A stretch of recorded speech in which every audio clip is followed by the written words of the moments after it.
of the Dallas Cowboys. Arrow Exterminators, official pest control provider of the Dallas Cowboys. Buffalo Wild Wings. Blockchain.com. Blockchain.com. Make your crypto play today. And by DallasCowboys.com. Keep track of the boys with daily podcasts and up-to-the-minute blogging at DallasCowboys.com and on the official Dallas Cowboys app. Now, here's Eric Chiofalo and Bryan Broaddus. All right, it's a Week 12 football party. Cowboys at Commanders, and my, oh my, what a difference a year makes. Are you kidding me? I don't know what's more shocking, that we're sitting here in Week 12 and the Commanders have 7 wins, or that the Cowboys have 3. I'm also just finding out here, Broaddus, that it is no longer FedEx Field. It is Northwest Stadium. It's just a directional stadium. Directional football today, huh? I guess there's no sponsorship that they could find to plant as the name there on the new look Commanders, and everything has been revamped for this franchise. Even the football team. The football team. They're looking good. They are off 2 straight losses, but they get that mini bye, and they're coming in here with a little bit of vengeance on their mind. Plenty of Cowboys, former Cowboys, from head coach Dan Quinn to a litany of different players on the roster looking to take down their former team in coaches the Cowboys. Too. Yeah, plenty of coaches, yeah. and this Cowboys team continues to be an absolute mash unit. Injuries all over the place. Trayvon Diggs. Hey, welcome back to Deron Bland. Yeah. Guess what? Go ahead and take a seat. Trayvon Diggs, not even making the trip to this particular game, along with Zach Martin, who's going to be out along the offensive line today. No Jake Ferguson, of course. So we are trying to put the pieces together here as we ramp up now under 3 hours to a Cowboy kickoff, and the Commanders are having quite the season. Yeah, they are, and a lot of it has to do with the quarterback, and also, the coaching staff, as you mentioned, Dan Quinn, and the culture change there. They've added several of the coaches, as you mentioned, from the Cowboys, the Joe Witts and others have made the trip to the nation's capital, and they're doing a heck of a job over there. Scheme wise, you talk about with Cliff Kingsbury and what he's been able to do. A couple years at USC, got back. Cliff actually had opportunities at other places and was in line for several of those jobs. But chose the Commander's job, and he and Jayden Daniels have really put things together very well. Terry McLaurin, a very talented wide receiver, has benefited from the scheme change and also the elevated play of his quarterback. Brian Robinson has always been an outstanding running back. Add Austin Eckler to that group, and now you got really kind of a two-headed monster, if you want to say, especially when you get down into the red zone. Both those gentlemen have a nose for the goal line, and it's a football team that, as you mentioned, has kind of struggled a little bit the last couple of weeks. Played a little bit better competition in some cases when you talk about Philadelphia and Pittsburgh. Those defenses are really good. And your quarterback was a little bit nicked up. Well, when you play Dallas, it seems like everybody's health comes back around, so wouldn't be surprised to see Jayden Daniels running the football a little bit on some of those RPOs. Dallas has had problems with running quarterbacks, and so that'll be the trick today for Dallas, if they could play with enough discipline to be able to keep Jayden Daniels in the pocket. And even when he's in the pocket, he's been deathly accurate throwing the football and throws it under that 2.5 threshold. He's very, very good at that. And so, this is the challenges today with no Diggs at corner. You mentioned Bland coming back. Looks like Brock Hoffman's going to get to start at right guard for Zach Martin today. So no TJ Bass, huh? No TJ Bass today. I thought they loved him as a right guard prospect. You know what? It just it's some days they tell you they love a lot of things, and it really isn't the case. But that's a surprise. I think and what's interesting about that is that it's with the Commanders. It used to be about the inside, about the tackles with Jonathan Allen, and then also Deron Payne. Interior D-line. Interior D-line. And Jonathan Allen is out with a pec tear that he suffered in the Ravens game several weeks ago. And so, they've gone to a couple of different options there, playing next to Payne. Newton, the rookie from Illinois, has been stepping in as the starting role. it's still a group that inside can provide some pressure for you. And, I was thinking that maybe Brock Hoffman, a little bit more power than TJ Bass, a little bit more power inside than what Brock Hoffman has. I wonder how long the leash is, if we get into this game and all of a sudden Hoffman starts to struggle inside. He and Beebe, maybe they don't pick things up, but they'll tell you that Hoffman's extremely smart, and so maybe they're worried a little bit about some of the games, the twist games and things that are going to happen. This team likes to blitz their linebackers. Frankie Luvo has been a guy. Bobby Wagner, both have been linebackers that have been blitzing quite a bit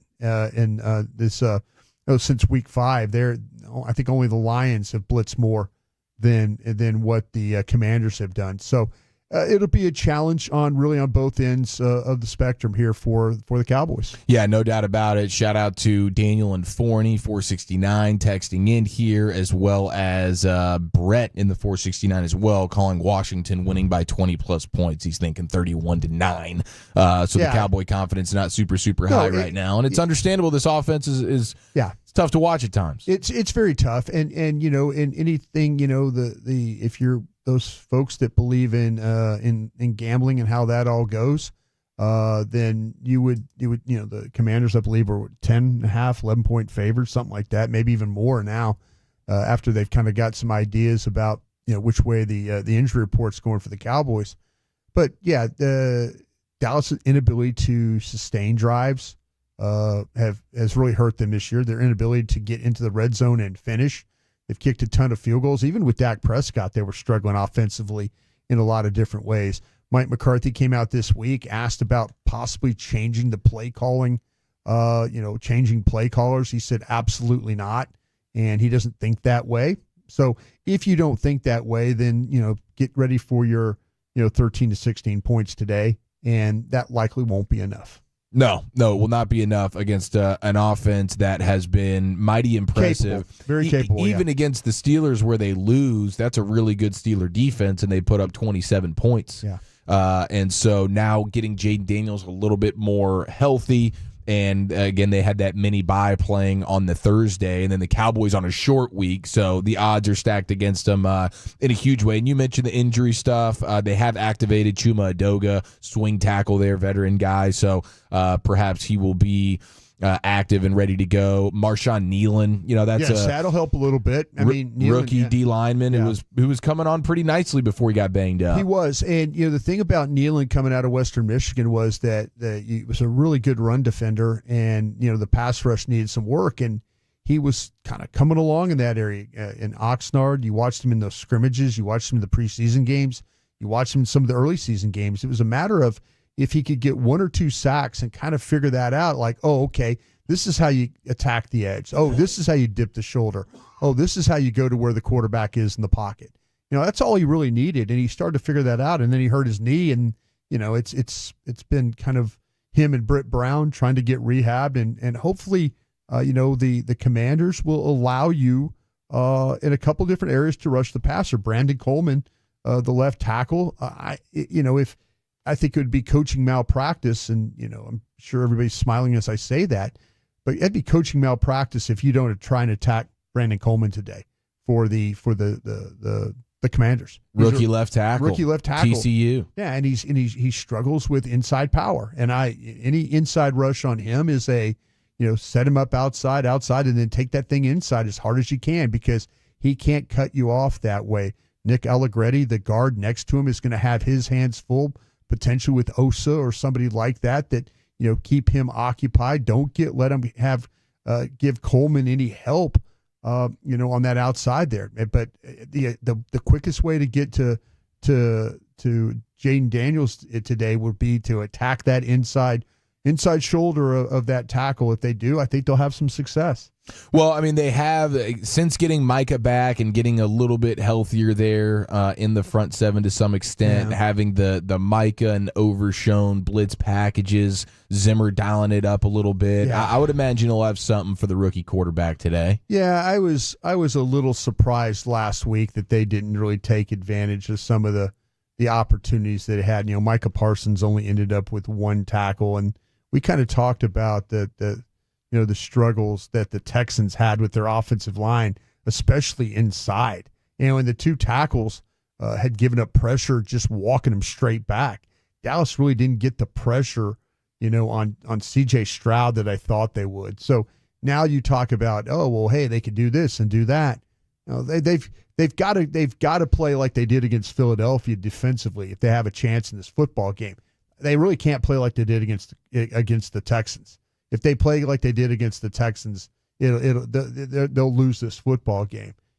I think they're going to lose the football game anyway. I'm sure. Sorry to be the wet blanket guy, but there's just things that they just do not do very well, and a lot of it is because of the offense. I just don't think the offense is good enough here, and it's especially not good enough with Cooper Rush playing quarterback.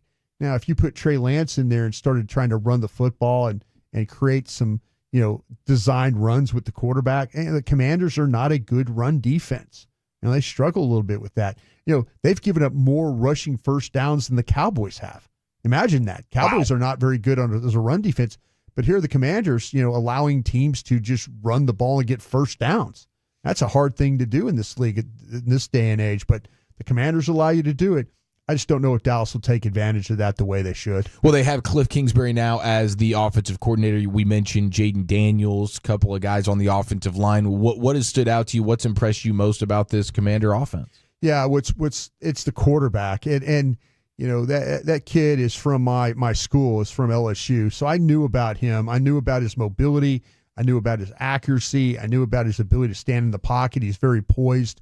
There has been little or no learning curve for this kid. They've played some teams that are not very good defensively, but that doesn't matter. This kid's found a way to make plays, and they went for a run there for a while where they didn't punt the football. Like the first 5-6 games, they went a couple of games in a row where they didn't even punt the ball. So that just shows you when you get a quarterback it's a confident quarterback. He's going to make plays in the pocket. He's got weapons on the outside. With the guys we talked about, a legitimate running game. You're gonna have some success, and I think that's where the Commanders are right now. I'm impressed by the way that Cliff and the quarterback have really done things in a way to where the kid doesn't make mistakes. He's smart, and they play to his strengths and his ability to get the ball in the flats, his ability to get the ball in the slant, the hitches, those routes, and now the deep ball. Man, they could throw the deep ball. Dallas is going to give up a big play today on the deep ball, just with no Diggs and Bland just coming back, and the safety play being as poor as it's been.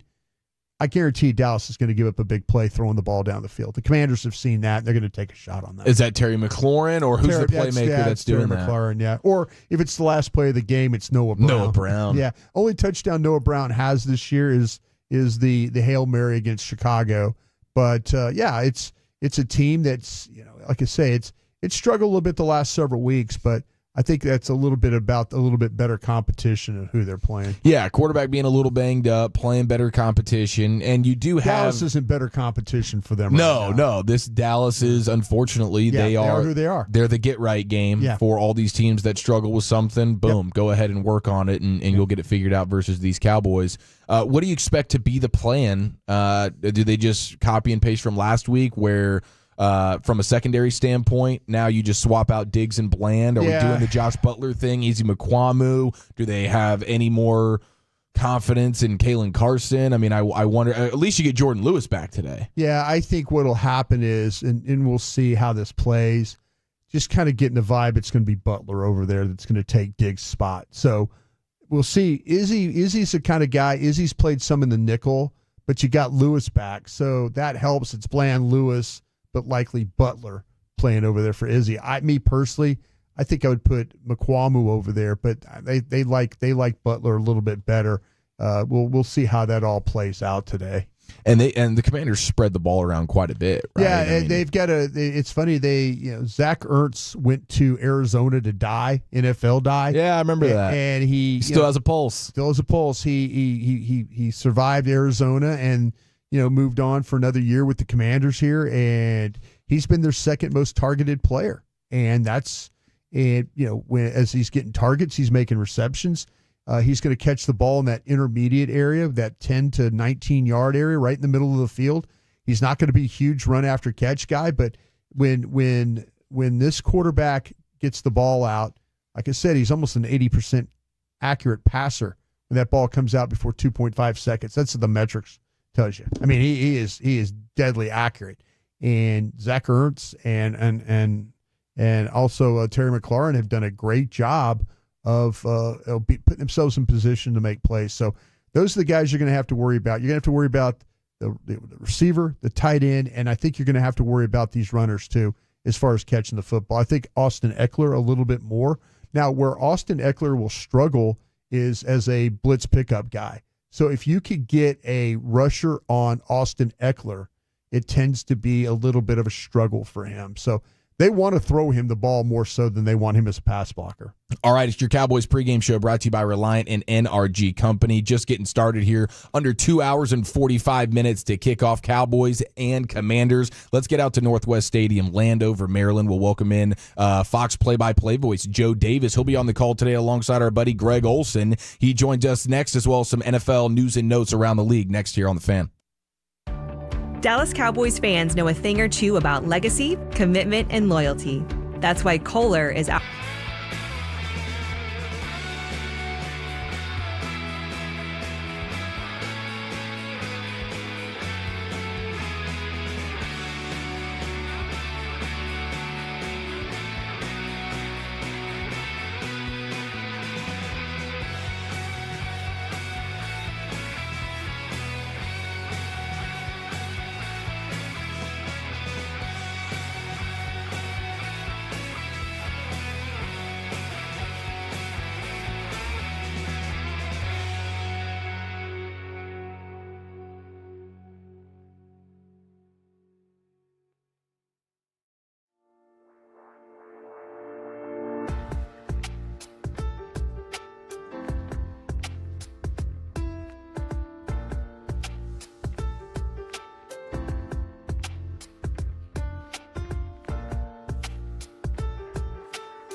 Your ultimate destination for the freshest rubs and seasonings and barbecue supplies. Fox play-by-play voice on the call today for Cowboys and Commanders. Joe Davis set to join us live from Northwest Stadium in Landover, Maryland here in just a few minutes. It is your official Cowboy pregame show, and we appreciate you rocking with us on Twitch and YouTube as well. 877-881-1053. Looks like we're doing a bunch of queso, baked potato, and chicken wings in the 530. Shout out to the Tahoe Tolo getting ready for a Cowboy kickoff here. Yeah, you have to change the game plan a little bit when it's a noon kick. You do. I like a little brunch spread. From time to time. We've had this discussion. We had Atlanta was our last noon game, I believe you and I had, and we felt like that brunch was the way to kind of go for these games. If you want to go the brunch, and then by halftime, if you want to throw some type of like deli sandwiches out there, something like that, maybe something a little bit heavier, kind of get you. You don't want to fill up too much because you got some afternoon games as well you got to deal with. No question. Yeah. So you got to. You never want to fall asleep during the witching hour. Yeah, exactly. Now we do have some stuff around the NFL here. I mean, how about Daniel Jones being a bit of a commodity? Now that he's been waived by the Giants, he will clear waivers, and then he will make his decision on who he wants to play for next. But Adam Schefter is talking about how it's the Ravens, the Vikings, the Lions, the Niners, the Dolphins, all interested in pursuing him. But he says that the Ravens and Vikings are two of the likeliest teams to land now free agent quarterback Daniel Jones. And apparently Jones wants to sign with a playoff contender, and whatever happens in this weekend's slate of games is expected to influence his decision. So we make fun of Daniel Jones and the Giants all the time, but teams are interested in his services. And you get him with a respectable team and some coaching, maybe something can happen there. Maybe he goes on maybe he has a Baker Mayfield, Sam Darnold type Geno Smith turnaround to his career. Josh Johnson or Daniel Jones? Josh Johnson, I can't believe he's still Josh on a roster Johnson, somewhere. He's the Ravens backup quarterback. I would say Daniel Jones. Yeah. As much as you hate Daniel Jones, you just put him on one of the better teams in the National Football League. Yeah. I mean, these teams are interested in him, man. Lamar Jackson, something happens. Daniel Jones, can he win a playoff game with the Ravens' offensive attack? Could he win a playoff game? Gosh, man, you'd have to know what that matchup is. It would be tough. Buffalo. Oh gosh, no. Kansas City. Not a chance. No way. Now, if you're talking about like maybe Texans, the Texans, I would still lean no on that. Even the Steelers, I would probably lean no. I mean, unless you're talking about the last seed. They don't beat the Steelers. Like Colts, maybe, if the Colts get in. They don't beat the Steelers with Lamar Jackson at quarterback. How are they going to beat him with Daniel Jones? It's a great point, man. Yeah, I don't know how much this is actually going to help you, but teams are interested in him. So, do you think that's just talk? I don't think it is, because I mean, you have multiple insiders reporting like a lot of teams interested in him. Do you think they're doing Daniel Jones and his agent a favor, hyping him up? Hey, Adam, Bill here. I think you could do my guy a solid. Maybe talk about multiple teams. Little wink, wink. I've got a couple of kids in the draft this year. I'll kind of give you some insight on, Okay, there you go. Some trading. Yeah. I mean, the agents run this thing. We can't completely rule it out, Broaddus. That's a good point.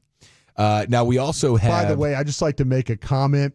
If you're on one of these pregame shows on ESPN or CBS, Fox, whatever, why is it when they go to the big set you have to take your jacket off to explain like guys blocking schemes and stuff like that? Well, why is it a must to take off the jacket and then be able to have to explain blocking schemes? Once you get onto the screen there and you're pointing stuff out, I mean, the energy's there. You're moving around a little bit more. You're pointing at stuff. I mean, it's less of a jacket on situation than just sitting in the studio desk.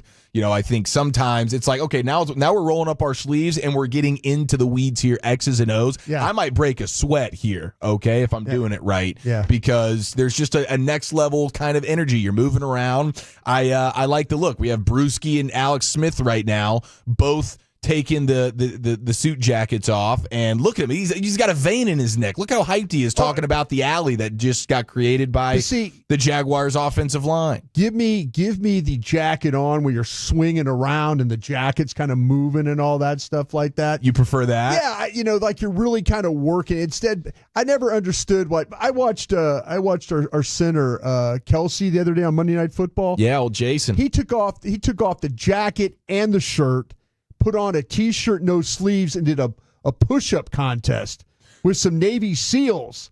Like, yeah, I remember that. Now you talk about sweat. He did it's how many push-ups can you do in a minute? If that's me, you're like, wait a minute, you're gonna ask me to like sweat this thing up, put my shirt back on, and then my jacket and tie back on too, and do this? That's a no-go. I think you have to pay me a lot more. I'm not going to sit there and do like 60 push-ups, and think I'm not going to just sweat.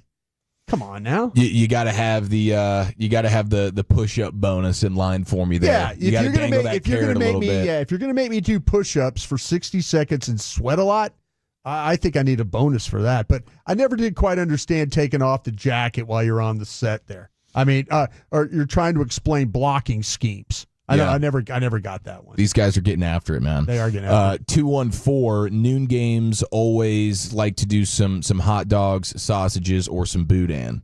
There you go. And we got to explain what boudin is. It's really kind of like sausage in a condom. That's what boudin is. Yeah, just an extra layer of protection there for you. Well, yeah, it's the same kind of. It looks the same. If you said, "Hey, put a bunch of sausage in a condom." And that's what it would look like. That's boudin. Yeah, isn't there rice or something in there as well? There's rice and pork and liver. Yeah. Wow. It's oh man, it's incredible. It really is. It's a combination. It's if you serve that as an appetizer, like cut up, people love it. Gets the people going. Oh, yeah. Is that a mustard dip for you, or is that you can make brown mustard maybe? Yeah, you can put up a spicy mustard on that thing. Yeah, I like that. Okay, yeah. Continue to text in your menus if you'd like. Live on Twitch and YouTube as well at your Cowboys pregame show. Aaron Rodgers has apparently, according to Ian Rappaport, gonna get cut. Resisted. He has resisted getting medical scans because he is fearful that it would put him on IR. It would lead him to being sidelined. And I know that we've seen him I think it's his left leg. Oh yeah. There's got to be some kind of hamstring something issue because he's throwing everything off the back foot. He can't step into any of his throws right now. Hey, the Jets and Giants are just hilarious. Dan Campbell shows up to the stadium already dressed in coaching gear. He's ready to rock right now? Hey, look at him. He's got his coaching hat and everything on, right? He is ready. I mean, everybody else is showing up, coats and ties, sometimes without the coats. But Dan Campbell, he's got his coaching gear on walking in to Lucas Oil today. With a 5-gallon jug of coffee. What an animal. All right, now it's time to welcome in live from Northwest Stadium in Landover, Maryland, our next guest. Hurts looking to throw. Going end zone. What's Brown? It's there! Touchdown, Philadelphia! Howell, one last chance. End zone, touchdown! On their last breath, it's Jahan Dotson. All right, Fox Sports' play-by-play man Joe Davis on today's call with Greg Olson and Pam Oliver for Cowboys and Commanders. Joe, thanks so much for the time, man. How are you? Yeah, guys, I'm doing well. Good to talk to you. Hey, Joe, on that Commanders game, could Ron Rivera gone for 2 in that game to win it? Was that the one? Riverboat. You remember that? Yeah, man, you're testing me on this. Oh, I'm sorry about 9 that, million Joe. games ago. No, he's not here for a quiz, Broaddus. I was just thinking because I was hoping for a Joe Davis 2-point conversion call for the win. I would have loved that. That's what I was. Brand for Ron, right? Yeah, that's what I was hoping for. I wanted to hear some. I wanted to hear some Joe Davis 2-point victory walk-off call. Is what I was. I'd be into that. Yeah, like a Commander's Hail Mary call, something like that. Yeah. What's your favorite type of call to make in a football game? Is it a pick six? You get the big man touchdown going a little bit, or maybe it's the late game winner walk off style kind of touchdown. Yeah, that's a good question. Probably the late game touchdown, however it comes.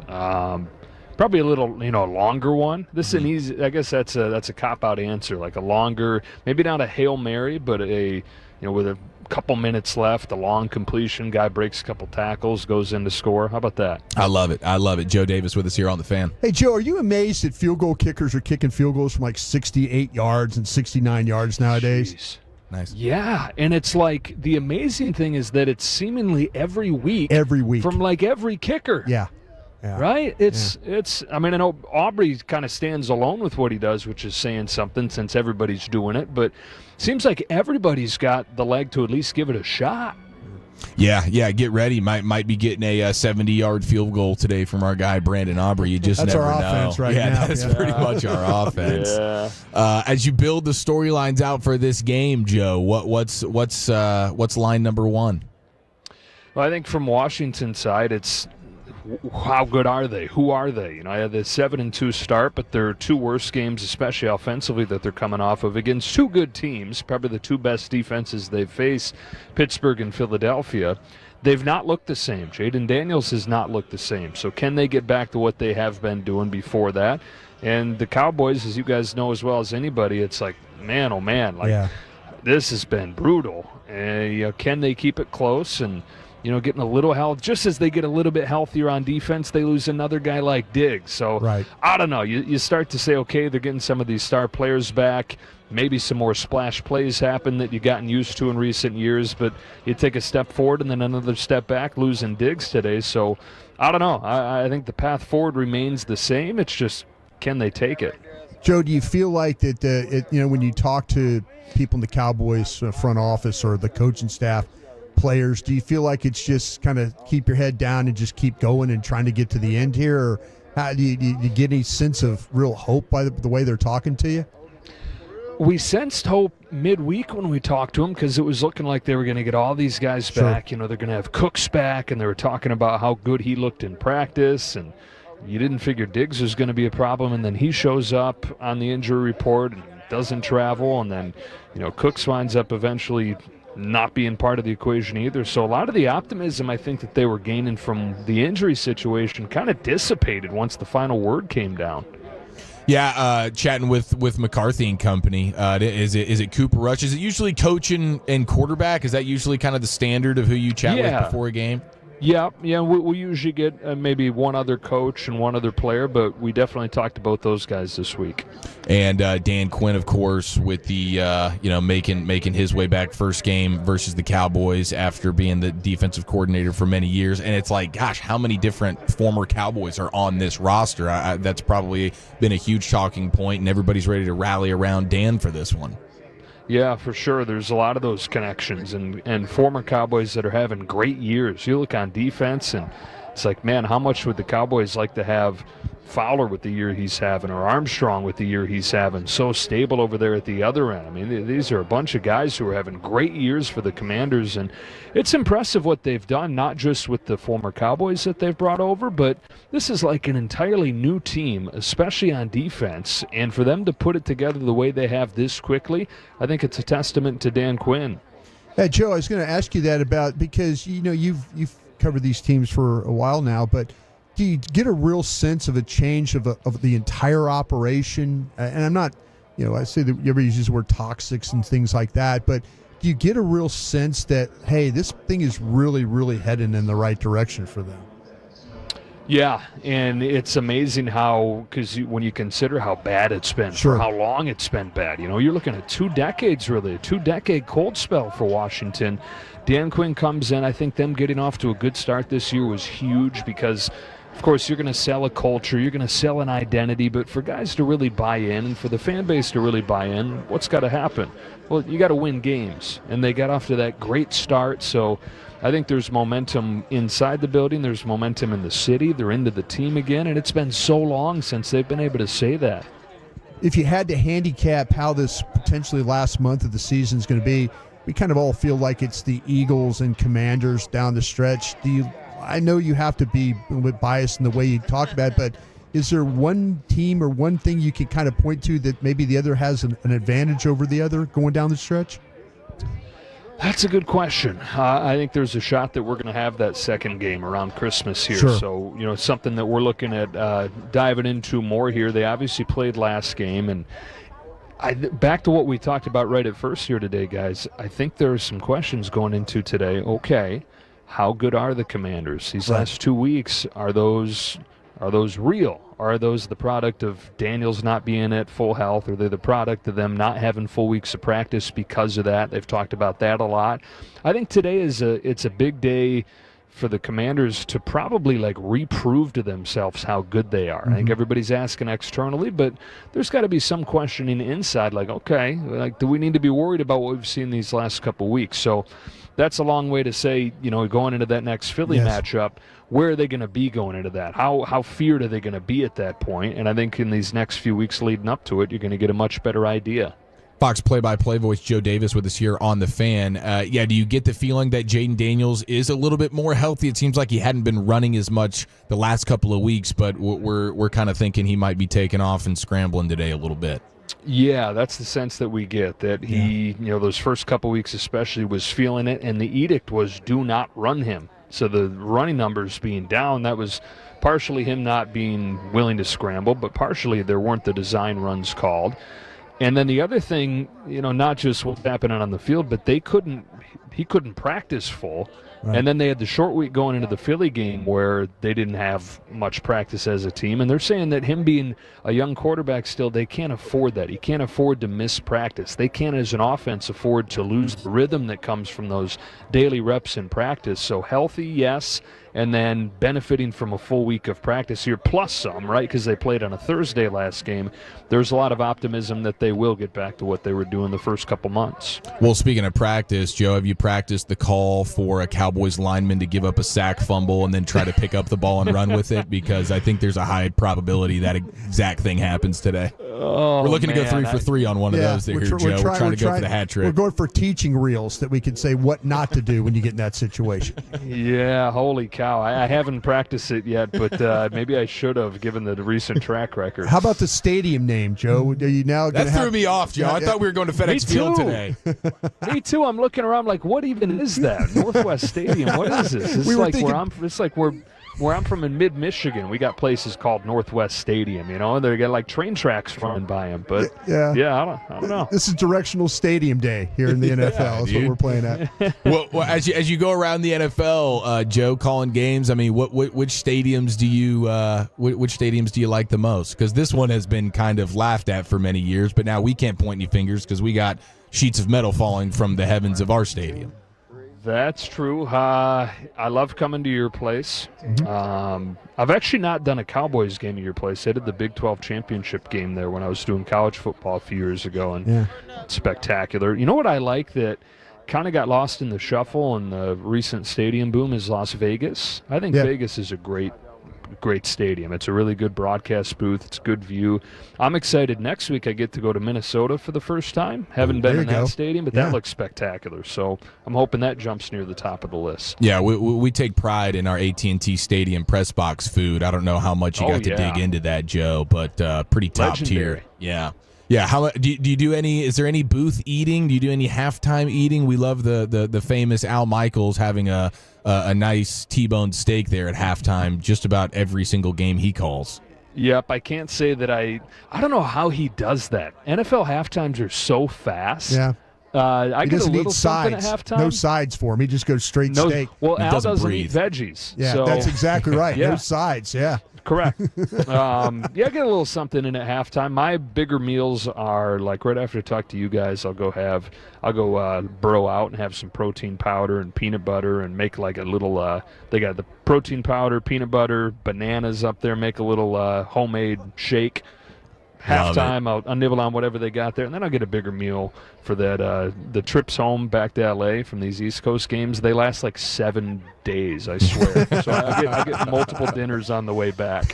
Well, we've buried the lead on Joe Davis, but have you kind of settled down from the post World Series championship partying? Yeah, that was a fun run, man. Congratulations. L.A. is still buzzing for sure, but that was a really cool run. Well, you did a phenomenal job. The challenge of being the voice of the Dodgers, but now you're calling in what is supposed to be an unbiased way the World Series for Fox. I mean, how tough was that? Because I admired how you pulled it off. I appreciate you saying that. I had some good practice before this year and then throughout this postseason. So I've had a couple Dodger postseason series through the years, and then this year we had them in the Division Series and the Championship Series as well. And the Division Series was against San Diego, and that rivalry at this point is hot. Rough. Like, those fan bases do not like each other. So, I mean, tough, yeah. Not tough to, like, get excited for the other teams or to bring down my excitement for the Dodgers. More like the nuanced stuff that you don't think of when you're doing a team.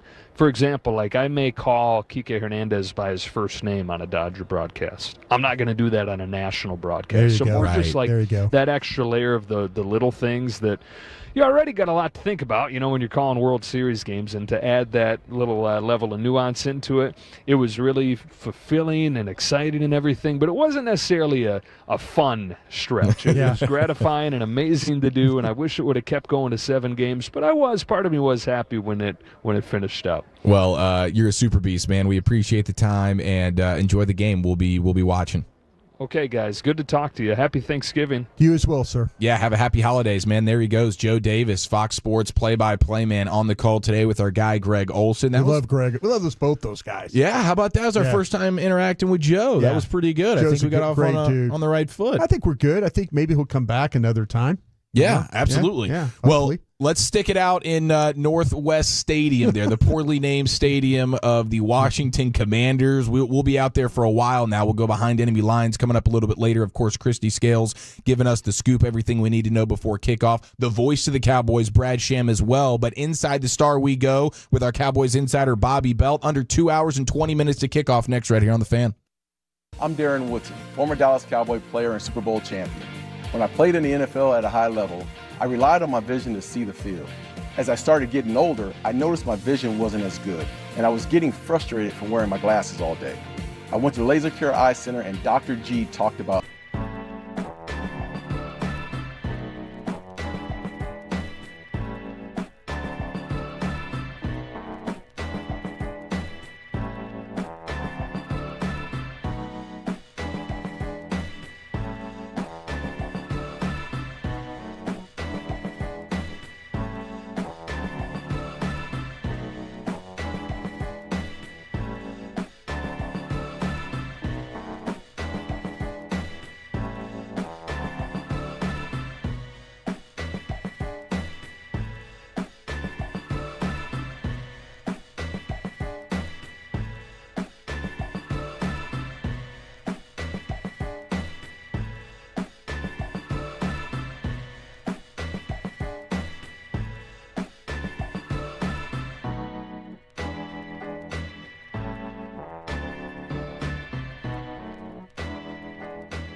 At Stadium Pro Shops, concessions, and on Yeti.com.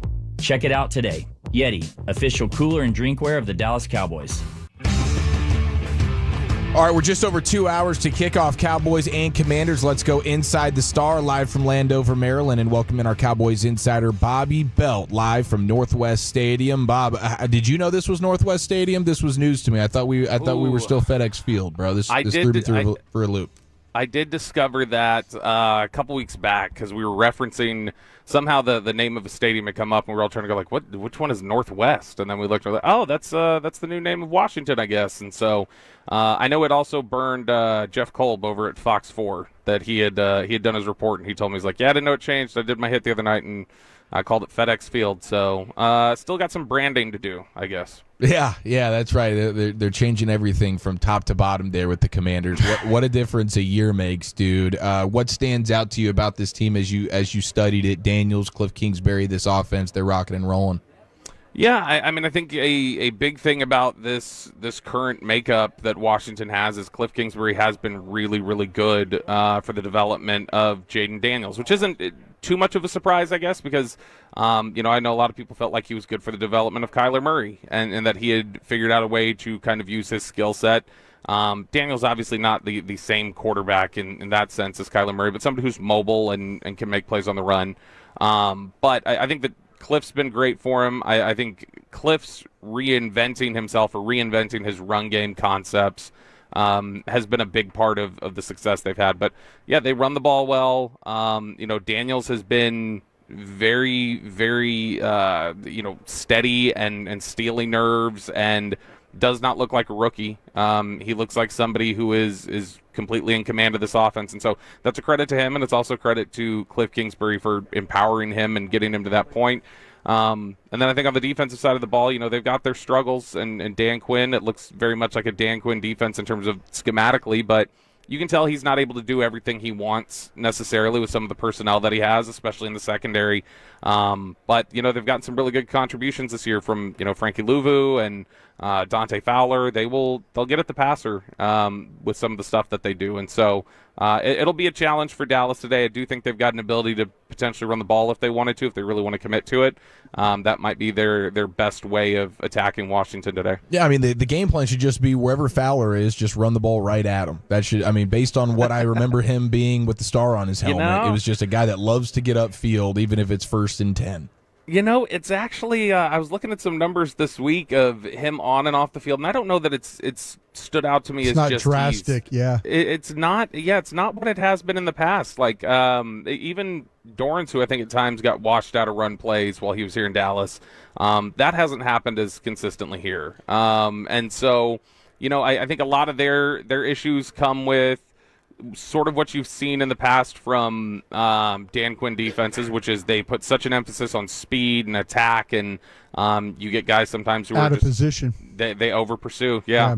And that's what happens a lot of times with Washington. Which, if there's any team that's going to know those sort of tendencies and those sort of vulnerabilities, it would be Dallas. And so you'd hope that they would come into this today and say, hey, let's really attack this and take advantage of it. Specifically, that was Brian Schottenheimer's job. Yeah, was to meet with Dan Quinn and tell him this is how I would attack your defense. Exactly. Yeah. And so I would hope that Brian Schottenheimer and Mike McCarthy would have something ready in the run game.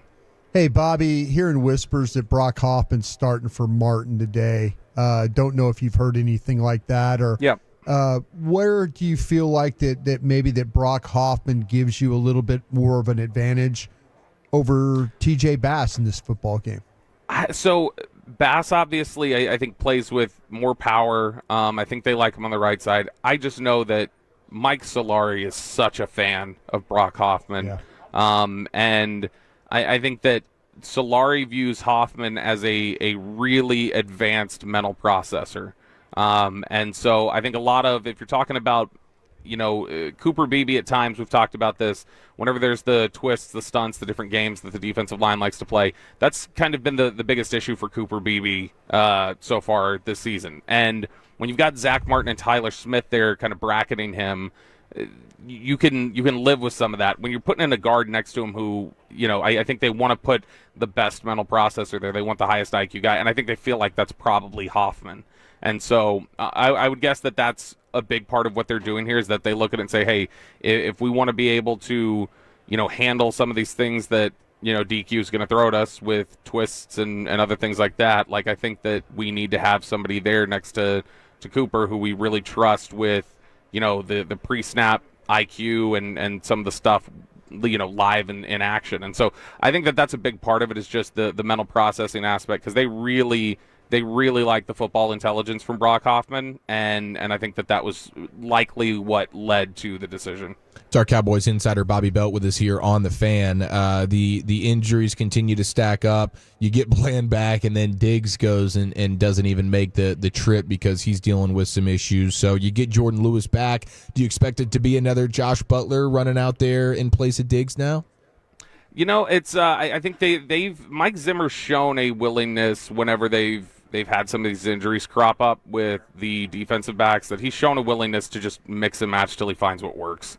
And so, maybe Butler's thrown in there. I think that you'll see a rotation of different guys that they'll try out. And if somebody is getting picked on early, he'll make a switch, because he's shown a willingness to do that. With Carson, he did it with, I'm trying to remember which game it was. Was it New York where Booth got beat a couple times really bad? Yeah, and Mike Zimmer said, we're not doing this. They're picking on him, make the change. They put AO in there, yeah. So yeah, they will make adjustments, and so I think you're going to see them try a couple different things out until they find their rhythm. But yeah, it's frustrating that as soon as you get Bland back and now Lewis is back, you're talking about not having Diggs out there now, and it reminds me of when they picked Tyler Smith. And they had this vision of what their offensive line was going to look like, and they could never get the five of them. That original intention, they could never get the five of them on the field. I think it finally happened, deep into last season, where they finally got that original collection that they had hoped for, where they played even a snap together. And so injuries and other things will get in the way. So it's a bit frustrating because you feel like you were finally getting everything back in the secondary that you wanted. So they'll definitely need guys to step up there at the corner spot today. Well, Bob, you're a beast. We appreciate the time, man. Enjoy the game and have a safe trip home. We'll see you Monday. Love you all. Love you more. There he goes, Cowboys insider Bobby Belt with us right here on The Fan. Hey, the creators of Buffalo Casino Games bring you NFL Casino Games. Kick off with America's team on and off the reels with Cowboys-themed casino games developed by Aristocrat, a proud sponsor of the Dallas Cowboys. Do you have a gambling problem? Please contact 1-800-GAMBLER for 21 and over. All right, we are just over 2 hours to a Cowboy kickoff. Let's welcome in the voice of the Cowboys, Brad Sham, live from Northwest Stadium in Landover, Maryland. He joins us next right here on The Fan. Is your workplace on top of its game? For over 100 years, Pollock Aurora has been...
Jack Link's Feed Your Wild Side.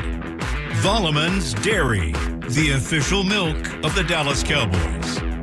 And by DallasCowboys.com. Keep track of the boys with daily podcasts and up-to-the-minute blogging at DallasCowboys.com and on the official Dallas Cowboys app. All right, it's Cowboy game day. We're under 2 hours to kick off. Cowboys in Landover, Maryland to take on the Washington Commanders, and that's where we pick things up with the voice of the Cowboys, Brad Sham, live from Northwest Stadium. Brad, we were all surprised here in studio that this was not FedEx Field anymore. Can you jump on board with us, or is this something you were already aware of? No, I read the stuff that people send out.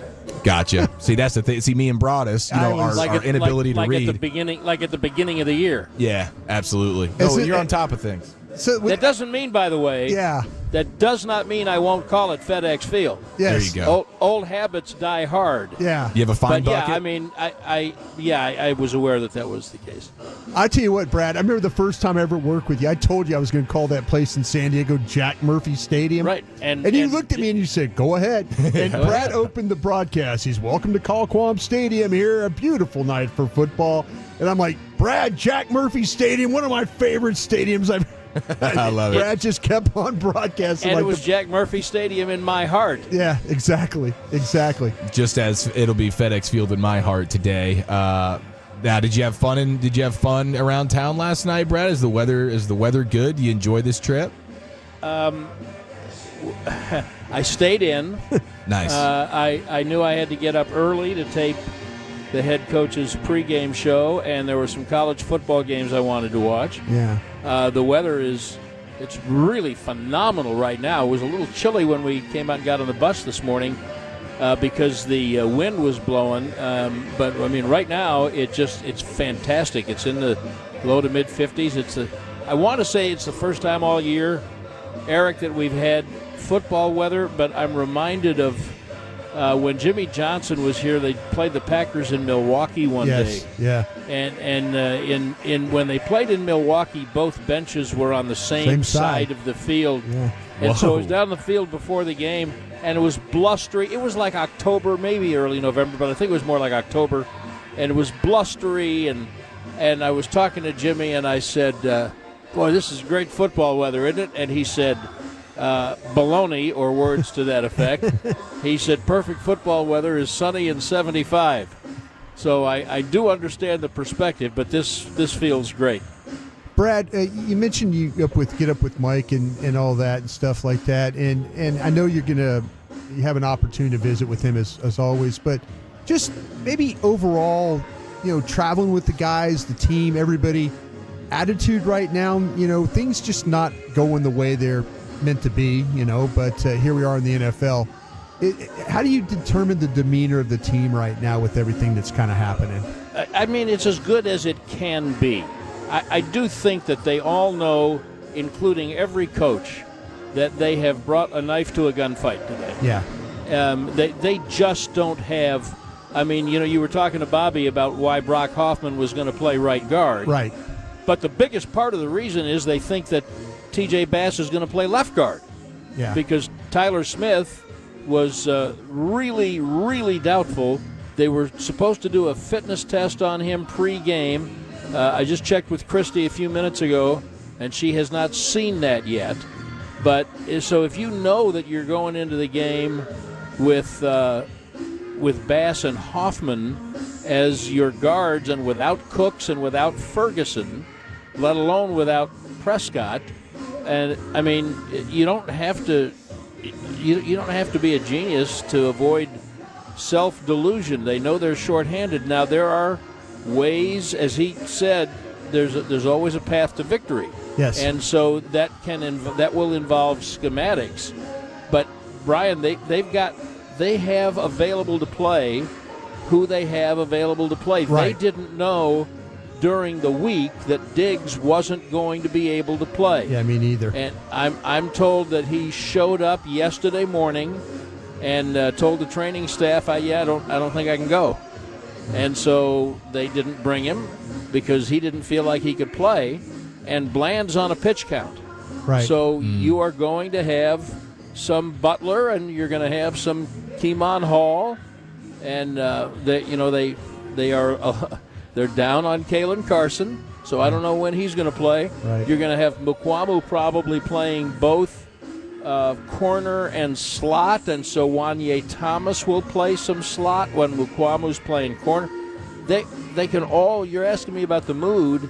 They are all looking at this. They know who they are and what they are and what they're facing, and so their job, coaches and players, is to go out and put the best accounting of themselves out there. You never know what's going to happen. Something strange could happen. You get a tip ball, you get an interception, you miss a kick, you hit a big pass, and suddenly Auburn's beating A&M and Oklahoma's beating Alabama. Yep. Those things happen. It's why we love the sport. It's very unlikely today that the Cowboys have the horses to win this race, but you never know. You never know. It's really unfortunate not having your players, but Diggs has always played Terry McLaurin pretty well.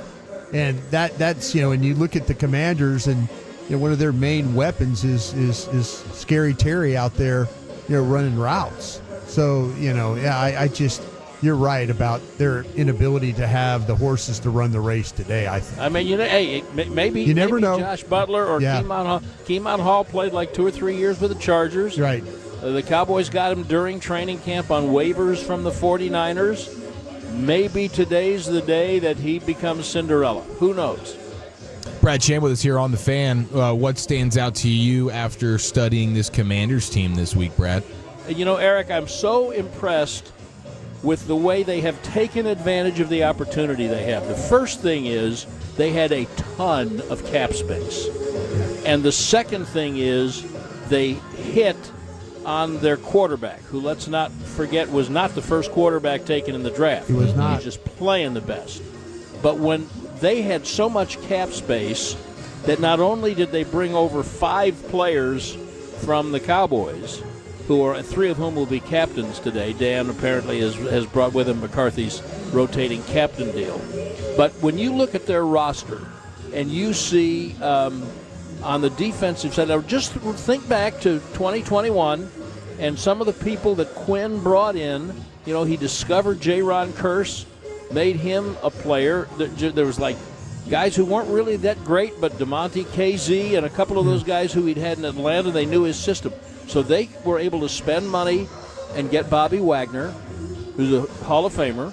They were able to when you watch, I don't know about you, Brian, when I watch their tape, one of the 2 guys who jump out at me are Jeremy Chin and Frankie Luvu. Frankie Luvu, yeah, especially. And you're right about Chin. They're good up the middle that way, yeah. And those guys both were with Carolina. They signed them as free agents because they had all the cap space. So you bring in Wagner, you bring in Chin, you bring in Luvu, you bring in Armstrong and Fowler. And so Fowler is playing more. And the same with D.A. But I think one reason, Quinn said this week that Fowler is having a better year than, statistically anyway, than he's had, is because he is playing more. Exactly. And he's probably, learned some things and refined some things. His career is really interesting. As you know, 3rd pick, didn't do anything in Jacksonville, and then found some new life with the Rams, and then they let him go, and he didn't do anything in Atlanta. And then when Quinn came to Dallas, he said, I've got a plan for him. And I think I heard Joe Davis talking about this. They, in much like a Belichickian fashion, they could identify veteran guys. And, Eric, I hope this gets to your question. They can identify veteran guys and say, this guy may not be for everybody for every play, but he's for my system in this role, and we will make him a star. And that, I think, is part of why Fowler and Armstrong are doing so well. So you talk about Fowler, Armstrong, Wagner, Luvu, Chin. That is literally half your defense. Yeah. And Igbenogany, who they had there. How much did Dan Quinn and Joe Witt insist on Igbenogany being on the field? He made the one play when they got him at the beginning of the year last year on special teams, and it was inactive. They could have played it. Well, now, if you watch the tape, he's wearing number 1. and he's all over the place. He's their nickel. He's their nickel. Right. So they had the opportunity to do some different things with some guys on defense, and I think that's the biggest reason for their turnaround. You've just got a different team, better players. Now you look at their offense, and in addition to Broaddus, who I think the Cowboys thought that what they got was going to be better than him, but Tyler's having a really good year. Yeah.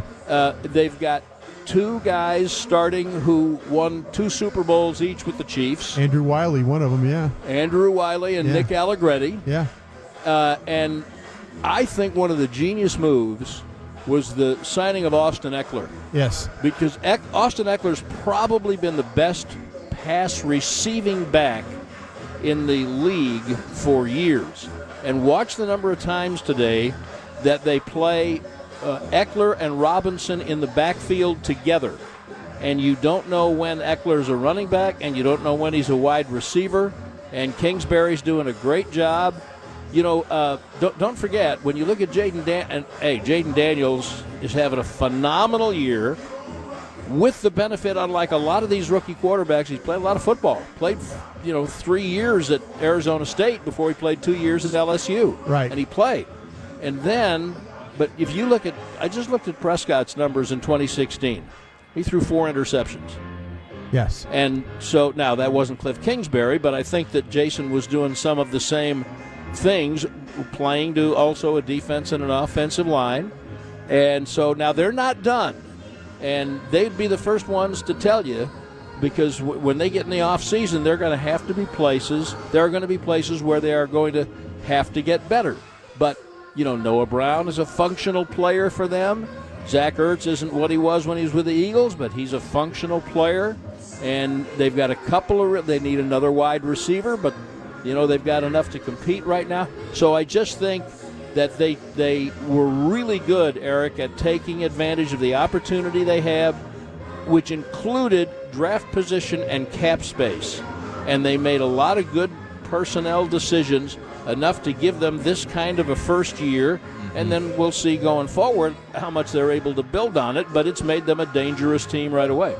Brad, I'd love to get some wisdom from you on the conversation this week, because I don't even know exactly how to feel about it, but you've seen a lot. You've been around for a while around this team. Easy now. Yeah, no offense. Now, but seeing Diggs and Lamb after a Monday night game out and about, and it's on social media after taking a loss, how does that sit with you?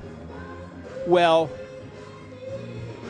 part of the answer comes from the way you phrased the question, because when I started covering things in this league, had there been camera phones, guys would not have been out at nightclubs. But I will tell you that changed.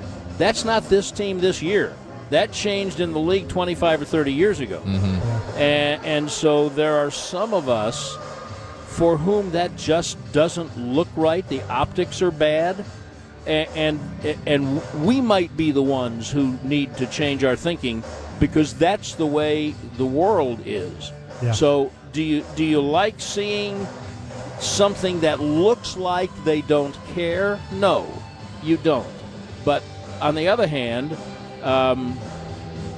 would it have made any difference in the way they played the next 7 weeks or however many games they've got left if they had gone home and put on game tape and drank iced tea? Would it have made any difference? It's a fair question, and I guess we'll never know. I think the answer is no. It wouldn't have made any difference. You don't like it. I don't want to see it.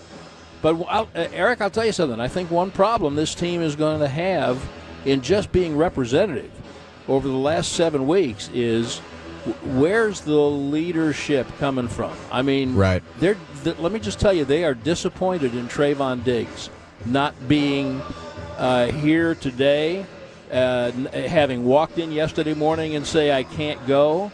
And there are some players who I think they would have liked to have seen either show more mental toughness or be a little bit more attuned to things. Here's another little example.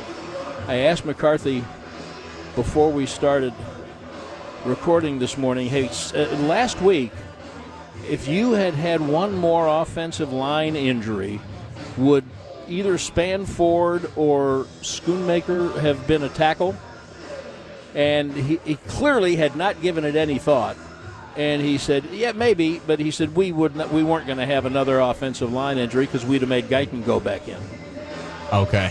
What is that? What did that just tell you? Yeah. He I mean, I think that now when the player says I can't play, it's really hard to send him back in. And he's a young guy, and he's got to learn the difference between hurt and injured, and that happens a lot.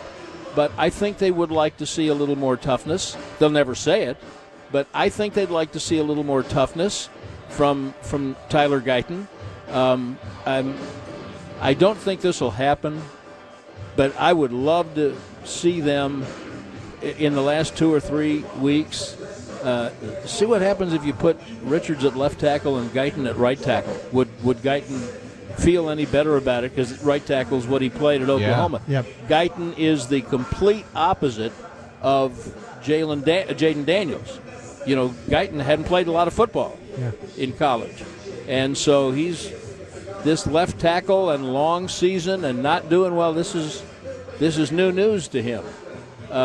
So I think that's part of the answer. Well, I really appreciate your response on that, Brad. Thanks so much, man. Appreciate the time. Enjoyed the game. We'll be listening.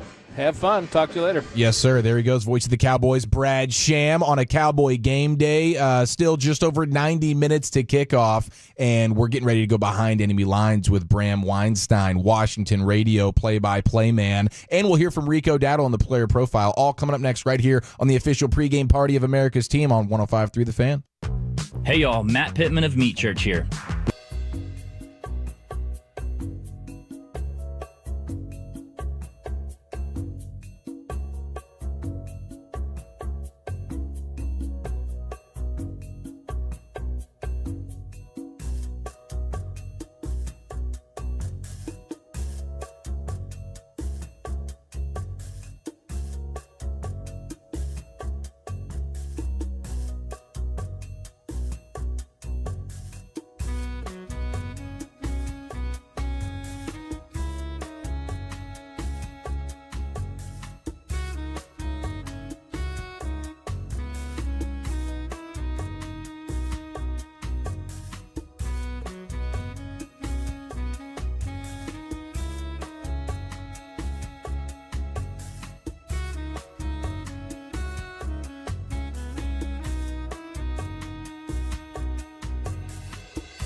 Stay tuned, Lost Star. Looks like we have a Jay-Z sighting at Northwest Stadium as we continue to get you ready for Cowboys and Commanders here on your home of the Cowboys, 105.3 The Fan.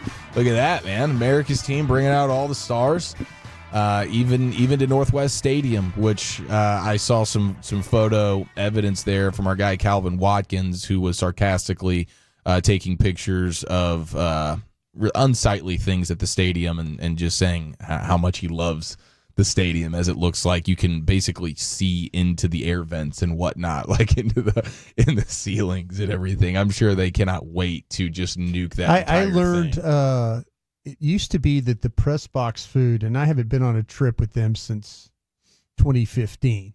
Buffalo was my last one. You sit in the end zone, basically, kind of very reminiscent of what we do at AT&T, very close. And then also we used to go down to Johnny Rockets because the cheeseburgers. Well, the food wasn't particularly great for the press box.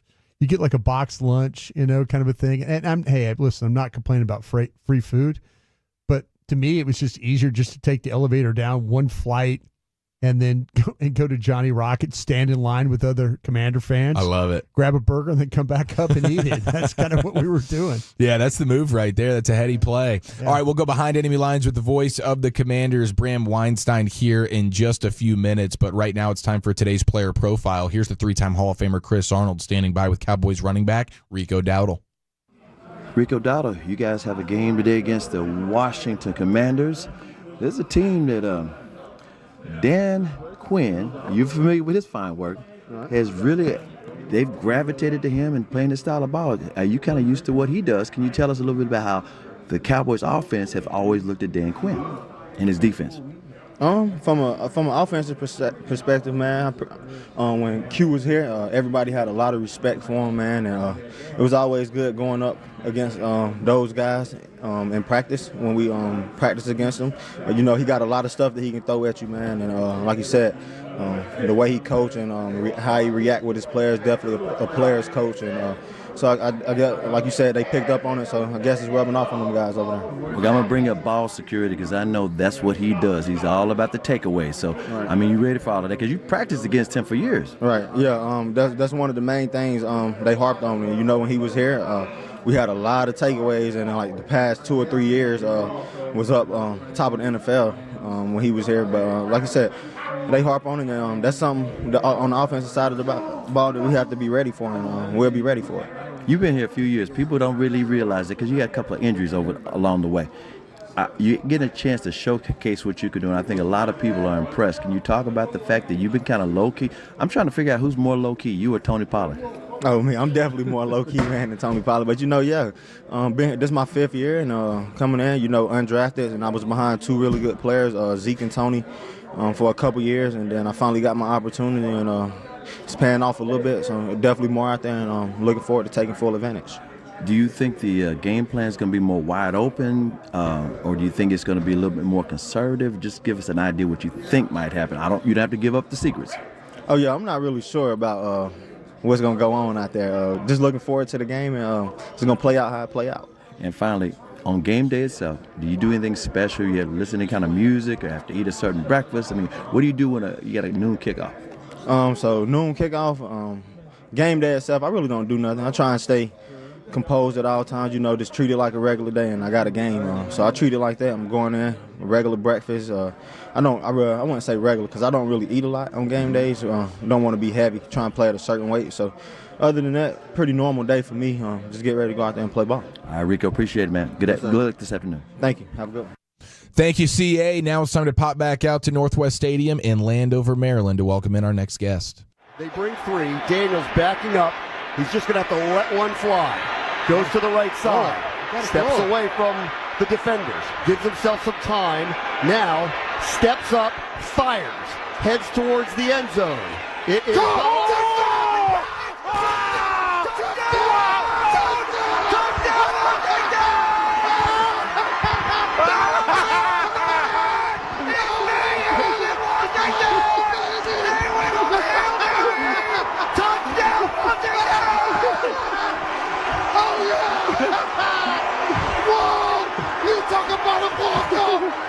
longest grand slam in the ninth inning of a World Series. 90 minutes to kick off Cowboys and Commanders. It's time to go behind enemy lines with the voice of the Commanders, Bram Weinstein, right here on The Fan. Bram, what an unbelievable call, unbelievable moment, and a really an unbelievable year here. What a difference a year makes. You must just be having so much fun right now.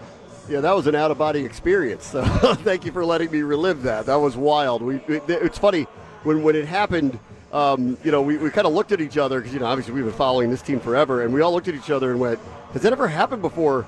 And then Elias comes out with the stats. They'd never won on a Hail Mary before. Apologies to Sammy Ball or Sonny Jurgensen if there's no video evidence of it, but there's no documented Hail Mary that had ever happened until that one against the Bears. So we are having a lot of fun, and thankfully that's not the singular moment of the year. This is a team that has sights on the playoffs this year. No doubt about it, man. And they're off that mini bye. They've taken 2 L's to 2 solid teams, especially 2 really good defenses. But Jayden Daniels getting healthy at the right time, I imagine that was probably a well-needed 10 days off or so. Yeah, this team really needed a bye week. About 2 weeks ago, you could just see that the season was kind of catching up to them. Their offensive line, they were banged up. They didn't have Andrew Wiley, their right tackle, against Pittsburgh. Their left tackle, their backup left tackle, Cornelius Lucas, who would be the swing tackle, wasn't playing. The rookie left tackle, Brandon Coleman, was marginalized, questionable all week, but gutted through it with a shoulder injury. Tyler Biadasz, who you know really well, has been kind of dealing with a bunch of things throughout the last couple of weeks. Nick Allegretti, their left guard, was. And Jayden Daniels had a rib injury. So as Dan Quinn kind of put it this week, they hadn't really had practice reps together as a group in about a month. And it really caught up to them against Pittsburgh and then a quick turnaround against Philadelphia. So they are on their first losing streak, but they're preaching this week, the mini bye, having a full week of practice. Daniels feels healthy again. They're saying he's fully healthy again, that you're going to see the difference starting today. Bram, on defense, it looks like, with Frankie Louvu, it's so impressive watching how Dan's using him. I'm just kind of when I was talking to my radio listeners all week, it was kind of a poor man's Micah Parsons, the way he kind of moves them around and rushes the passer. You talk about free agent acquisitions. This one for the Commanders looks like an absolute home run. Yeah, it has been. We were really excited to get him, obviously with Dan and Joe Witt's pedigree and their ability to get game-changing players and get the ball to be turned over.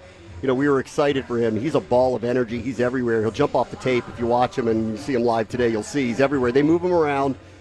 He can be a rush end. He can be a straight linebacker. He blitzes a lot. He brings a lot of pressure. He's a very sure tackler. Playing next to Bobby Wagner has been a massive difference. That's been the biggest difference in the defense outside of Quinn and Witt being here and the coaching. It's those 2 players have improved the linebacking core immensely.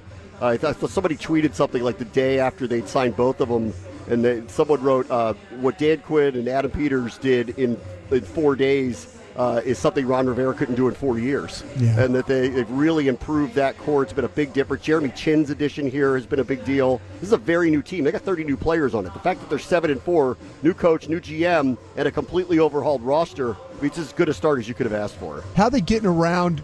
I know Newton, the rookie from Illinois, is the starter at tackle, but how they really kind of worked around Jonathan Allen with the pec, with him being out with the pec injury. I mean, they like to say, you probably heard Quinn say this a million times, we roll deep around here. He probably used that line, I would assume, down there a lot. Sure. And they do. But there's no question, the biggest weakness on the defense is the run D. Right. So are they getting around it? They're not. They're not stopping the run. They're bottom 5 in it. Joe Witt came out this week and said, I appreciate what we're doing. I appreciate what our record is. But if we're really serious about winning in December or January, that has to change.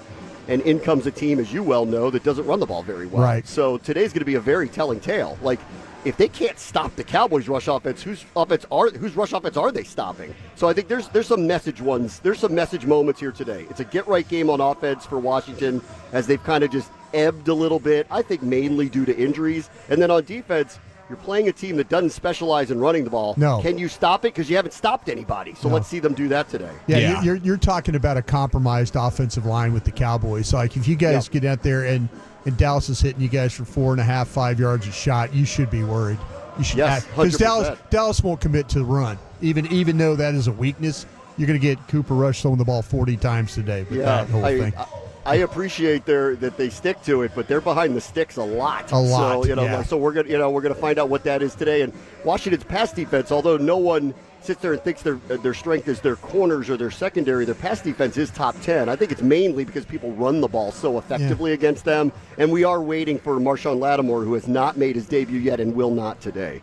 Hey, Bram, I was going to ask you this question because I work on the draft quite a bit, and I really did like Emmanuel Forbes coming out of Mississippi State. And I thought a little bit because of the slight body and all that. What's been holding him back with the Commanders? I think like last year as a rookie, they had him play man a lot. Sure. He's undersized, right? Yeah. He's undersized. I mean, he's probably about 170 pounds, but he's a ball hawk, and they signed him because he had a penchant for turning the ball over in college. And he's fast and quick. He's got good instincts. But he had a couple of really tough early games, specifically against A.J. Brown, where they targeted him. And I don't know if his confidence was shaken a little bit, but certainly he needed a switch up, and I think the coaching change helped for him. Now, when you look at the Washington cornerback room, no one sits there and goes, that's their strength, and the expectation was that he was going to play a lot, and he hasn't. Right. So to answer your question directly, I think we got to wait to the end of the season to find out, and I'm not really sure where they stand on him because it's not like the other corners are lighting the world on fire, but he's not beating them out. So they haven't. They like to say over and over and over, we don't call people starters. We're going to play whoever we think is best week by week, and he's finding himself either inactive or playing very few snaps, and I expect that to be the case today as well. Is that a thing because of maybe a previous regime kind of a situation there? Maybe. I mean, that's a storyline here because Jamin Davis, who was a former first-round pick, was same cut. way, yeah. There's 30 new players on this team, so when asked in the offseason to Adam Peters, what do you think about the current roster? And he had this long pause. Everyone keeps playing that because they're all not here anymore, and Forbes seems to be going in this direction. But, this is only his second year. And we'd like to hold out. He's great with the media. He's a really stand-up guy. He clearly is talented, albeit undersized. And so I think that's always been a limitation for him. I mean, when you see him, he's a little kid playing with big kids. So if he's not going to intercept the ball, get his hands on the ball, he's a liability out there. And I think they're still trying to figure out a way to work him into it. Voice of the Commanders, Bram Weinstein, with us here on The Fan. Cliff Kingsbury and this offense have been really impressive. The way he has Jayden Daniels playing, this rushing attack has been fantastic with Brian Robinson and Eckler and those guys. But how has he sort of evolved from his previous stops? Because this offense has been really awesome this year. It has been. That's been a big, positive and I think surprise. With a rookie quarterback, basically whole new offensive line. You would figure that it's baked in that it would be up and down, and it really hasn't been. When they've been, and if you look at the profile of their team, this makes a lot of sense because their receiving core is not particularly deep. McLaurin's a clear great number one, but the rest of it, go look around and you'll see the numbers show it. They don't have a lot of playmakers on the outside. So them becoming a physical run team I thought was logical by the end of camp, and that's what they've become and is what they did. And early in the season, they were about a 50-50 run-pass team, and they were gaining 5.8 yards per play, which was best in the NFL. They went 2 weeks where they punted once. They were executing at a level. This was early in the season with a rookie quarterback. They were executing at a level that no one really could have imagined they would be doing.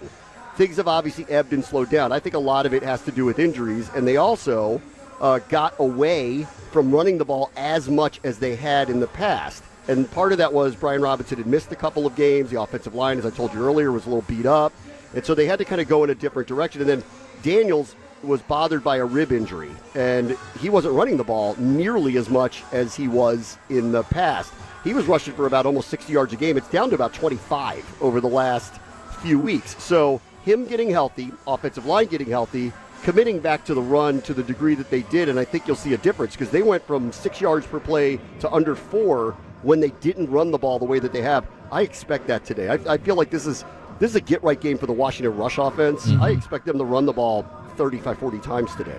Yeah, I wouldn't be surprised at that either. Yeah, that's the plan. We know that going in. Robinson's been a beast. Yeah. I mean, it makes all the sense in the world. We were surprised to find out today, Bram, about the name change with the stadium, Northwest Stadium. What's the backstory on that? What's the deal here? Well, so FedEx Field, they dropped the rights. The president of FedEx, Fred Smith, he is really the person who kind of pushed, initially the push away from the name. The corporate interest got, caught up, and he was at the forefront of that. Of course, he's the president of FedEx. FedEx Field was the name.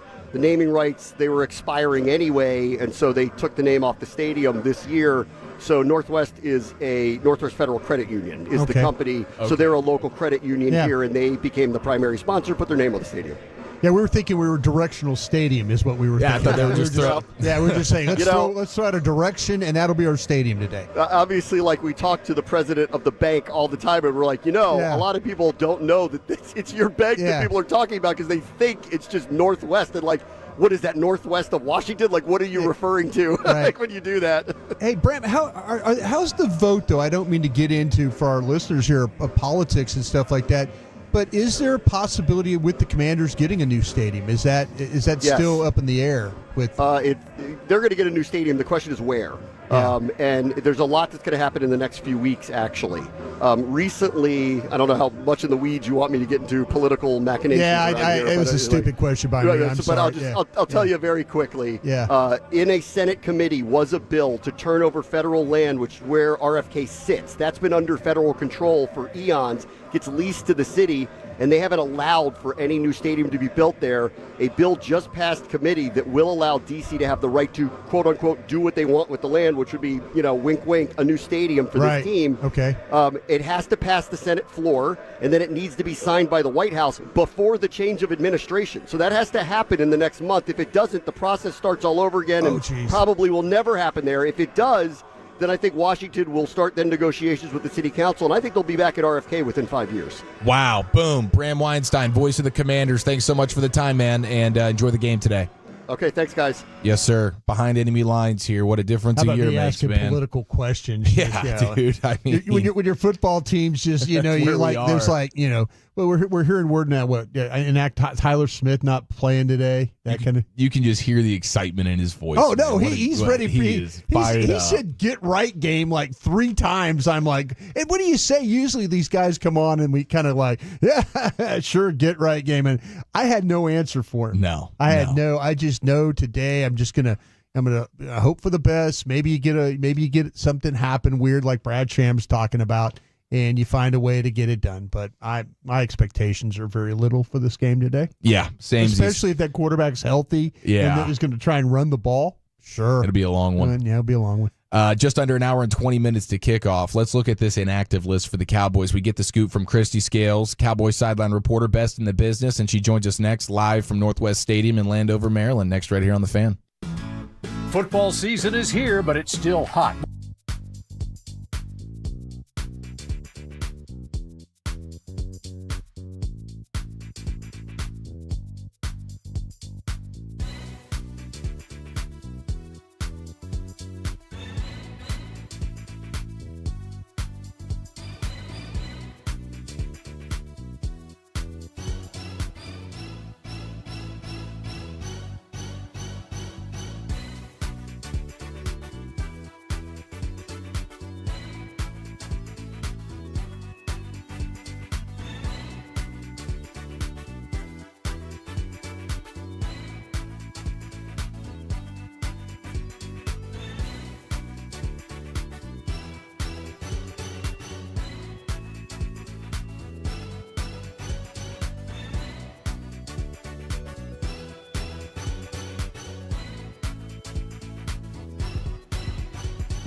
Arrow Exterminators, official pest control provider of the Dallas Cowboys.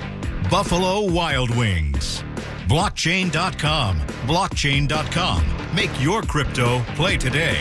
And by DallasCowboys.com. Keep track of the boys with daily podcasts and up-to-the-minute blogging at DallasCowboys.com and on the official Dallas Cowboys app. All right, we're just over an hour to kick off Cowboys and Commanders. Let's go live to Northwest Stadium in Landover, Maryland, and welcome in the best in the business, Cowboys sideline reporter Christy Scales for The Scoop. Christy, happy game day. This is a continued match unit kind of Cowboys team, huh? It is. I've been joking the past couple weeks that with the blue medical tent on the sideline, it's like an ice cream shop or a deli where it's like take a ticket and wait in line, because we've had players waiting to get their medical attention while someone has already been in the tent. But it has led to a lot of moving parts today, guys, at multiple positions. Yeah, so let's start with the offensive line. Zach Martin banged up and Tyler Smith as well. What's the plan? Yeah, so Zach Martin didn't even make the trip, and so what you're going to have is Brock Hoffman at right guard. I know you guys have been discussing earlier in the pregame, Brock Hoffman at right guard, and what Bobby Belt said earlier, that is a part of having him at right guard instead of TJ Bass is the little more veteran experience, not so much in the number of snaps the last couple years, but more experience and better communication there to help the rookie Cooper Beebe at center. But TJ Bass, who will play left guard for Tyler Smith today, Tyler Smith inactive. Of course, he hurt his ankle in the fourth quarter of the Monday night game, just like Zach Martin suffered an ankle injury in that game. But with Tyler Smith inactive, TJ Bass, remember, he had played left guard 100% of the snaps against Detroit when Tyler Guyton was out, and Tyler Smith kicked out from guard to tackle. So Bass already has one full game at left guard this year. But if you just look at the discrepancy in experience, losing Zach Martin and a Tyler Smith, you have Brock Hoffman has played only 42 snaps on offense this year, Bass 157 snaps. So, but again, he does have a full game at left guard. And then the way it's going to work with the backup situation, this is the first time that Chuma Edoga, who suffered the dislocated left big toe in training camp, first time that he is active for a game, so he can be backup swing tackle. Matt Waletzko is also active, so he can play backup tackle. Awesome Richards, who has played tackle and guard this season, got a little more work at backup guard this week. Christy, okay, now flip it over to the defensive side of the ball, because without Diggs, how do you see the cornerback situation rotating? So Josh Butler's going to make his second consecutive start. So last week they didn't have Deron Bland back, but with Deron Bland being able to play, this time it's Butler filling in for Diggs instead of Bland. And so the good news is that they do have Jordan Lewis available in the nickel, so he can play inside. Kalen Carson is inactive today. So Carson has fallen so far down the depth chart that he is now a game day inactive. And yes, he had been dealing with a shoulder issue throughout the season, but he's inactive today. And so one thing that we might see with nickel, don't be surprised if you see a guy, one of the safeties like a Wanye Thomas maybe have to come and step in if they in some of these nickel situations, especially if there's anything that happens with Jordan Lewis. Israel Mukwamu, of course, will also be available. He'll be the primary backup to Jordan Lewis. Okay, and how about the rookie Marshawn Nealon getting his first action after being banged up for a while? What's the plan for him? Yeah, finally, after missing several games. What they have for Marshawn is they'll be monitoring him, and not so much a pitch count of we're only going to give you about 15 to 20 snaps, but they don't want to go over 30 snaps for Marshawn. That might be too much too soon. Interestingly, one of the inactives today is Tyrus Wheat, a backup, a defensive end, and so he had been playing quite a bit in the absence. That's when Micah was out and when Marshawn was out. And so now that Marshawn's back, and they have a little more depth. Tyrus Wheat drew the short straw, so he's inactive today. And let me just go ahead and give the other inactives while we're talking about it, because I mentioned Kalen Carson's inactive. We already said Trayvon Diggs, Tyler Smith, and Zach Martin. Of course, Jake Ferguson inactive with a concussion. He didn't practice at all this week. He's still in the protocol. And then running back Deuce Vaughn is inactive today. Christy, that field traditionally, the later you get in the year, the harder it is to play on it. How are the conditions there at the bank park that we're now playing? Actually, whatever we call it now. Credit Union. Northwest. Credit Union place. Northwest Federal Credit Union, Northwest Field. Actually, the people with the Cowboys is like, man, we've never seen it this good. It is a natural grass field, a Bermuda grass, and they just redid it 10 days ago. So nobody has played on it yet. It is actually pristine right now. So we'll see if we get some divots as we go along, but we have really lucked out on the weather. The going to be high of about 57 this afternoon. Right now, the feels like temperature is 49 because it's a little breezy. So about 9 miles an hour, gusting up to 17. It's pretty calm right now. The only players out on the field right now at this portion of pregame warm-ups are the specialists, and from the distances they've been kicking so far, the breeze has not been an issue. But if you're kicking towards the north end zone, that's the north end zone that has the 2 field level tunnels. It's a little breezier going that direction. Wow, awesome. Thanks as always for the scoop, Christy. We appreciate it, and we look forward to catching up with you again next hour. Sounds good. Thank you, Brian. Thank you, Eric. Yes, ma'am. There she goes, Cowboys sideline reporter Christy Scales, as we continue to get you set for Cowboys and Commanders. All right, we're just over 60 minutes to kick off. Still to come, we'll hear from... Can we just get to the post-game show? Cowboys head coach Mike McCarthy. We'll go into the owner's box with the Jones boys and more star-studded analysis from our guy Bryan Broaddus. All next, right here on The Fan. The Medal of Honor is our country's highest military award for valor in combat. More than 40 million individuals have served in the armed forces since the Civil War. Fewer than 4,000 have received the Medal of Honor. The National Medal of Honor Museum will be a place to preserve these legacies and inspire America. It's being built right next door to the Dallas Cowboys in Texas. Help us honor our country's greatest heroes. Learn more and get involved at mohmuseum.org. Bell Nunley has been committed to serving their clients for over 4 decades. This Dallas-based full-service law firm offers an extensive array of legal services, including championship-level commercial litigation, mergers and acquisitions, real estate, intellectual property, and labor and employment practices. Whether it's the clients they serve, the cases they win, the people they hire, or the community they build, Bell Nunley is behind every great company. Go to bellnunley.com to learn more. Fuel up for game day like a pro with the official milk of the Dallas Cowboys. Hi, I'm Shelby Volleman, and at Volleman's Family Farm, our family is dedicated to providing the highest quality.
Brad Sham, Babe Loffenberg, Christy Scales, Eric Chiofalo, and Bryan Broaddus. Brought to you by Deutsch Family Wine and Spirits, official wine of the Dallas Cowboys. AT&T, the official sponsor of the Dallas Cowboys. Miller Lite, the only beer of the Dallas Cowboys. And by blockchain.com. Make your crypto play today. Also brought to you by Bell Nunnally, behind every great company.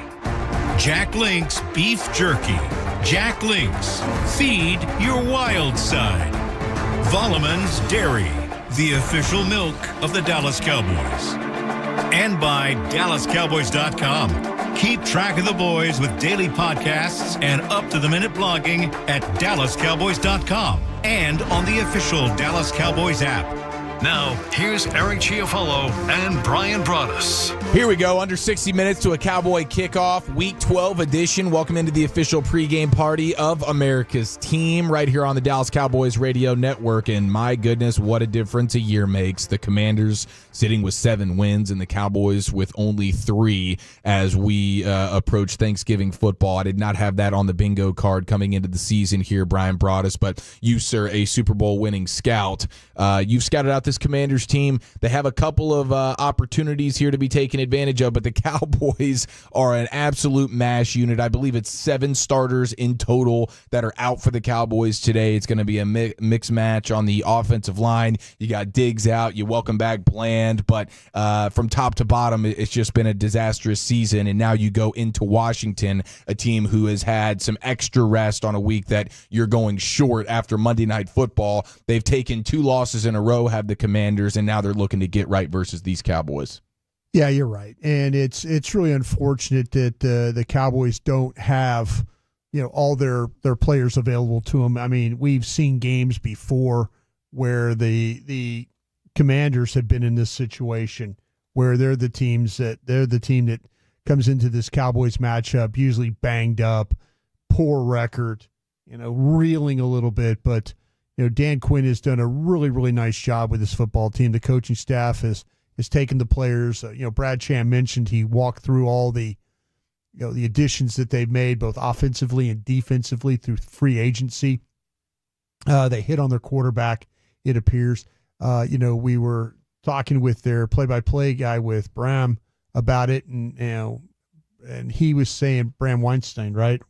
Bram Weinstein. That's right, yeah. Voice of the Commandos. Yeah, and he was saying that he wouldn't be surprised to see the Commanders just run the ball a bunch today, and then you get a healthy, Jayden Daniels. So that's an element that the Cowboys are going to have to deal with. They're going to play with their discipline a little bit, and the Commanders are a team that are going in the right direction, and the Cowboys aren't. That's just where it is. You could talk about the injuries, you could talk about the offense, you could talk about their inability to stop the run. There's just a lot of things that are not right for the Cowboys, and things that the Commanders are doing pretty well that will give the Cowboys a great deal of prop. Let's continue the preview here, brought to you by Sleep Number, the official sleep and wellness partner of the Dallas Cowboys. No Diggs, no Zach Martin, no Tyler Smith. So the offensive line is going to be in flux here a little bit. You're going to get still Cooper Beebe, the rookie, at center, but to his left it'll be TJ Bass, and to his right it'll be Brock Hoffman. How's that going to work? It's going to be a long day versus Daron Payne, the interior beast on that D-line for the Commanders. Yeah, it will be a long day. But the one thing the Commanders have had some problems, if you look at their leading tacklers, it is their linebackers, Bobby Wagner, and it's their safeties. People have had the ability to run the football against these guys. Unfortunately, you're shorthanded, with all those offensive linemen. We'll see with Bass, he does a good job with the power of his ability to play with power. Don't feel like he's playing at the level that we saw him last year. He's struggled a little bit at times. His balance has been bad. It's that's the thing that you worry about with your offensive line is that Dallas could very well run the ball today, but the problem is, will they run the ball today? The avenue is for them to be able to do that. If you just look at the Commanders' defense, the Commanders love to blitz. There's nobody. Well, I shouldn't say nobody. Only the Lions since week 5 have blitzed more than the Commanders. They were like, listen, we've got to do something different here. They've been struggling a little bit in the secondary, but the run defense has been a big problem for them. And it's just, if they get run on today, boy, that would be something that'd be shocking. That would be shocking with the status of this Cowboys offensive line. Yeah, with and no Ferguson. We'll see what happens with Schoonmaker and Spanford and Fant and how they play this. Hunter Lipke. We'll see how they play this. It's super unfortunate that the Cowboys are in this situation right now where they're just not healthy enough to really compete. But we'll see. Stranger things have happened in the NFL. What do you like from Jayden Daniels, the rookie quarterback? I just like the poise he plays with. And, you asked me that, and knowing that I watched him play for 2 straight years. I watched him drag an LSU team, that had absolutely zero defense last year. Kid won the Heisman Trophy by just making plays with his feet. He throws the ball accurately. He's got a great deep touch. Dallas will give up a big play on a deep pass today.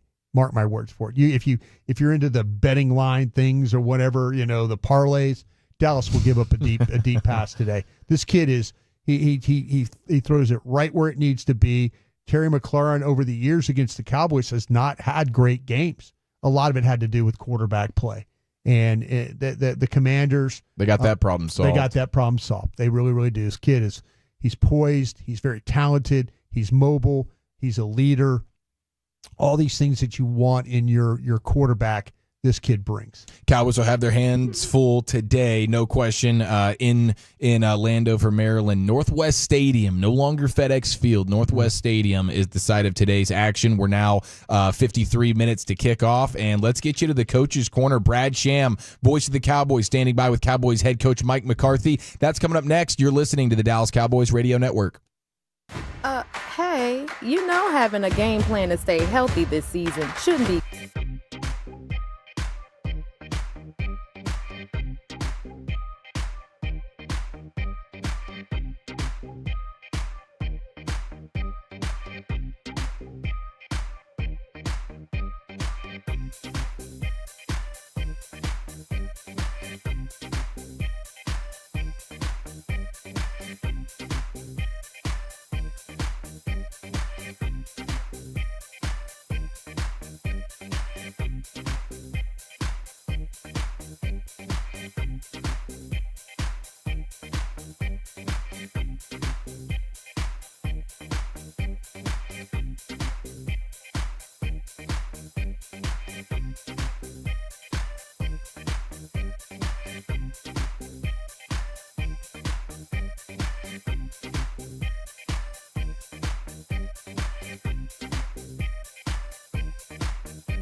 Wow, did he ever thread the needle. Visit blockchain.com/Cowboys to get started. All right, quickly, let's play a little game here called Is This a Preseason Game? And the only information you have is your captains are Cooper Rush, Linval Joseph, and Princeton Fant. Preseason game or Week 12 of the NFL season? Bryan Broaddus. Man, it would be one for the ages if they pull this one off. But goodness gracious, yeah, it just seems like to me that hey, you know what? And the guys are going to go out there and give it the best they can. I don't think they have enough weapons. You know, you just don't. In this case, you don't want to play a game where all of a sudden you start losing even more guys. You know what I'm saying? For sure. You know, you're in a game where you're completely outmanned, but the last thing you know is to see Jim Maurer, Britt Brown, Dr. Cooper, and those guys go out on the field. Hopefully they could get through these next couple of weeks. I mean, they've got a game turn around, a real quick one Thursday against the Giants. You know, we'll see how that, but the last thing you want to have to deal with is even more injuries here. All right, we'll go into the owner's box here in just a few minutes, but right now, just over 45 minutes to kick off. It's time for today's Coach's Corner. Here's the voice of the Cowboys, Brad Sham, standing by with Cowboys head coach Mike McCarthy. Thank you, guys. Early one with the Cowboys and the Washington Commanders today, and I think I want to ask you first about the personal aspect of coaching against someone you know so well. Not the first time you've ever done it, but you and Dan, plus Joe, you and Joe Witt have spent even more time together over the years, and then you and Dan have been really close for the last 3 years. So not from an X's and O's standpoint, but emotionally, you're both human beings. What's it like to go out and first when you see him, you'll talk to him before the game, and then to be competing against him? Well, I mean, the personal part of it, you know, is always going to be there. So if we get a chance to spend time together, it'll obviously be well before the game. But the reality of it is the competition is something we're really used to. I mean, we really enjoy competing against each other at practice. So I think if anything, it'll be a more competitive environment than the norm because it's, you know, someone that you not only care about, but it's someone you know very well, and it's someone that you got to compete against every day in training camp. Joe's been, across, competing from a secondary standpoint for well over a decade. So I think the competitive part is going to be heightened because these are individuals that you have competed a lot against. And if only they would be just chess pieces, and you guys could decide how the day went. But they're human being athletes who are out there doing things, and some days you don't have as many cards in your deck as they do. Is this one of those days? Well, I think on paper, I think that's clear. But at the end of the day, there's a path to victory in every football game, and that's and that's very important for us to stay on the path. And let's not get outside of ourselves. We have some moving parts in our lineup still that are going to go all the way up to game time. So, but we're ready. We're going to have some challenges. There's no doubt. We got some moving pieces in the secondary, and we're playing a no-huddle offense. So that's not ideal when you're writing up the matchup, and I'm sure when people are waging bets and things like that. So I mean, at the end of the day, you hit the nail on the head. It's the human element. So football is a team game. It takes all 11. So just staying in tune of how we're going to play to our strengths, and just keep this game on course. We cannot let it get away from us. We've had way too many games this year that have gotten away from us, and we cannot enter into that mode today. Shorter week anyway because of the Monday night game. Did you have a sense late in the week that Trayvon Diggs was not going to be able to get here, or did you have to start doing some late planning? Well, I think like anything, these injuries, they linger. It's something that he's been dealing with all week, and it just got to a point yesterday that he felt like he couldn't go. So the benefit of staying home and not going through 6 hours of flying, just like Zach Martin, just like Brandon Cooks, just like the other guys that we left back. So that's why that decision was made. But at the end of the day, this is a tough stretch every year, and this year with the amount of injuries, it's just kind of how it goes. But how injuries are, Brad. They're part of it. They're part of the season. And the biggest thing that I've found in my career on injuries, it's not really how many. It's who when they come, because who they are and when they come creates the size of the waves that you have to overcome. And right now we're we're going through a few 4 or 5 footers. Yeah, so. you got a little tsunami going on. Am I correct in assuming that when you decide who's going to play today, you're not thinking about Thursday? You're only thinking about today? Yeah, definitely. I mean, there's a line that these guys have to cross to play in the game, and if they can cross the line, then we play to win. If they can't cross the line, and frankly, the medical staff has been conservative, throughout the year. We've had a lot of players miss games, miss practices, so there's definitely been attention to where the guys are. It's not like we're pushing them over the line. And that's all done in the mindset of a 17-game season. So, yes, if they're on the card, if they're one of the 48 on the card, we're playing to win today. Hunter Lipke coming back today? Yes, yeah, Hunter's up and ready to go. So that helps your offense a little bit, I guess. Yeah, definitely. We're always better when Hunter plays. But with the offensive lineman, you're missing question marks still over Guyton, as you just said, until game time. What's that do to complicate your life as a play caller? It's part of it. I'm watching individuals more than it gets you away from the rhythm of the play calling, where you're. When you're not worried about who's in, who's out, or not really worried, when you're not focused on who's in the huddle, which receiver, this and that, it does slow down your process a little bit, and you got to be more exact with your personnel entry and in your play selection. But the reality of it is it's just part of calling plays in the league. How far were you into your coaching career before you really realized there were going to be days like this? Oh, I knew there was always going to be days like this. You just you don't feel it as much when you're an assistant or a coordinator. But boy, as a head coach, it just it pounds on you too. And it's not as much with what's going on with my particular job, but just what these guys are going through. I mean, I just can't believe what our players what they go through each week to be available, because it is important to them. I mean, this is a brotherhood that is close. In the team meeting last night, just the conversations that we're having and the importance of winning is right there, and we're beyond the frustration of what Tuesday brought after the game. But these guys are giving it everything they got.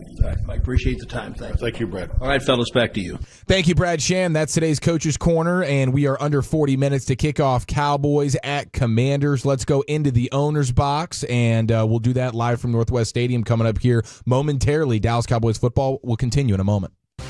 Dallas football fans, have you heard Buffalo?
of the Dallas Cowboys, and Broaddus, the Washington Commanders lead the NFL with a 48% success rate on run plays. I imagine we get a healthy helping of Brian Robinson, Austin Eckler, and maybe even a healthier Jayden Daniels using his legs today. I think so. Dallas has shown their inability to really defend or have enough discipline to defend a quarterback running. So the Commanders have gotten Daniels back healthy. Do you want to expose him to some runs? We'll see, but that could very well be part of their offense today. And almost 62% of the Commanders' touchdowns on offense are rushing touchdowns. Yeah. It's actually tied with the Eagles for the highest rate in the league. They run the ball, they run it proudly, and I would imagine today they will do just that versus a true mass unit of a Cowboys team. We'll go into the owner's box here in just a minute, but let's go ahead and get that Bryan Broaddus Zebra report. Who's on the referee crew today? Yeah, Trey Blake's crew's handle it mid-pack when it comes to the number of calls that are made in these games. So what you have to be aware of, just a couple just to point out, if I could, the defensive too many men on the field. This is a pretty high number for that. They've called 4 of these already through 10 games. So they're going to make sure that if you're trying to sneak guys on or sneak guys off, especially on the defensive side of the ball, they're not going to let you put 12 in that huddle. So this has happened 3 times to the away team this year of the 4 that they've called. 3 times to the away team. So could that come into play even more with the up tempo, no huddle nature of the Commanders' offense? You're trying to get guys on and off the field defensively, and you get caught slipping. Yeah, that's one of the reasons why I kind of pointed that out. I felt like that. There's certain calls that these officials make.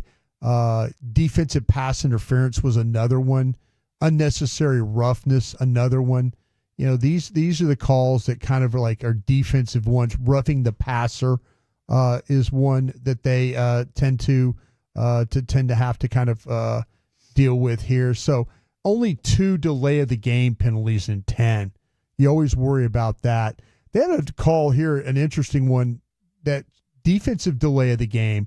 And, is that I need to see how this happened, but it could be defensive delay of the game of moving the ball, kicking the ball, or trying to use timeouts when you don't have timeouts.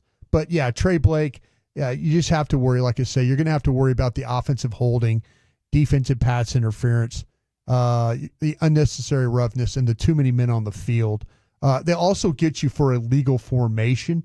So here's the Cowboys. We'll see if Guyton, with those edge rushers that the Commanders have, these referees are looking at the depth that your tackle's set at. So Steele, Guyton, Awesome Richards if he's in there, Adoga, any one of these guys gets an opportunity. They have to be careful about how deep they set off the ball. This is something that Trey Blake's crew will take a look at. Okay, very good. Thank you. There it is, today's Zebra Report. And now it's time to go back to Northwest Stadium, Landover, Maryland. Into the owner's box we go. Here's Christy Scales with a surprise guest, Des Bryant. Very special guest in the owner's box, Mr. Des Bryant, and fans behind the bench here, visiting bench at Northwest Field, throwing up the X. Des, I know that it's been tough at times this Cowboy season, but when you look at the receiving core and CD in particular, what do you see? I mean, CD is CD. That's 88. But at the end of the day, if I'm being transparent, we got to come on with it. It's not up to the Cowboy standard. I think, this upcoming off season, we really need to get our heads down and really think of a master plan. We got to get back. We got to get back to the promised land. We got the talent. We got the guys. We just got to figure out, what the problem is and fix it. We got our quarterback paid. We got our receiver paid. I think this is the moment where we got to be transparent and really talk about the things, what work and what don't work. We got Micah coming up with a contract. We got to figure out a lot of things. Within the context of the season, and it's week to week, this will be the 3rd start where Cooper Rush, 3rd week in a row that he's starting. What kind of adjustment does it take from the wide receiving core when you have such a big change like that at the most important position of quarterback? I mean, it's tough. It's tough. You know, when you got your main guy out, Mr. Dak Prescott, you got him out. And, Coop has done it. Coop has, when his number's called, he's done the best he can. You know, we can't put too much on Coop. You know, it's not like he's been with been going with the ones, getting the 1 reps throughout the year. You know, I think he's been doing the best he can. So hopefully he can pull out a win today and give some energy to the Cowboy fans and to the Cowboy players themselves just moving forward, have a positive finish to the rest of the season. Des Bryant is with us on the owner's box. So Brandon Cooks is not back yet, and you have guys like Jalen Tolbert and Kavontae Turpin who have had a lot of extra opportunities that they wouldn't normally get. Where do you want to see, let's say, Tolbert and Turpin in particular make their biggest strides? Well, the organization got a lot of belief in Tolbert. So it's his opportunity to step up to the plate and, show the guys that he can be, one of those guys that can make plays right next to CD. And Turp, I've always been an advocate for him with getting, opportunities on the offensive side. But, with that being said, he got to step up to the plate. There's a couple of plays that I feel like he should have had. In the San Fran game, he had one on the sideline I feel like he could have caught. He had a couple of moments where he could have solidified himself, but he got another chance today to come out here and show that he belongs in that rotation with the wideouts because CD needs the help. We appreciate your time. Thanks so much, Des. I know the fans love hearing from you. Thank you. All right. There we go. That's the view from the owner's box with Des Bryant stepping in as we continue counting down to Cowboys at Commanders. Let's rejoin Brian and Eric.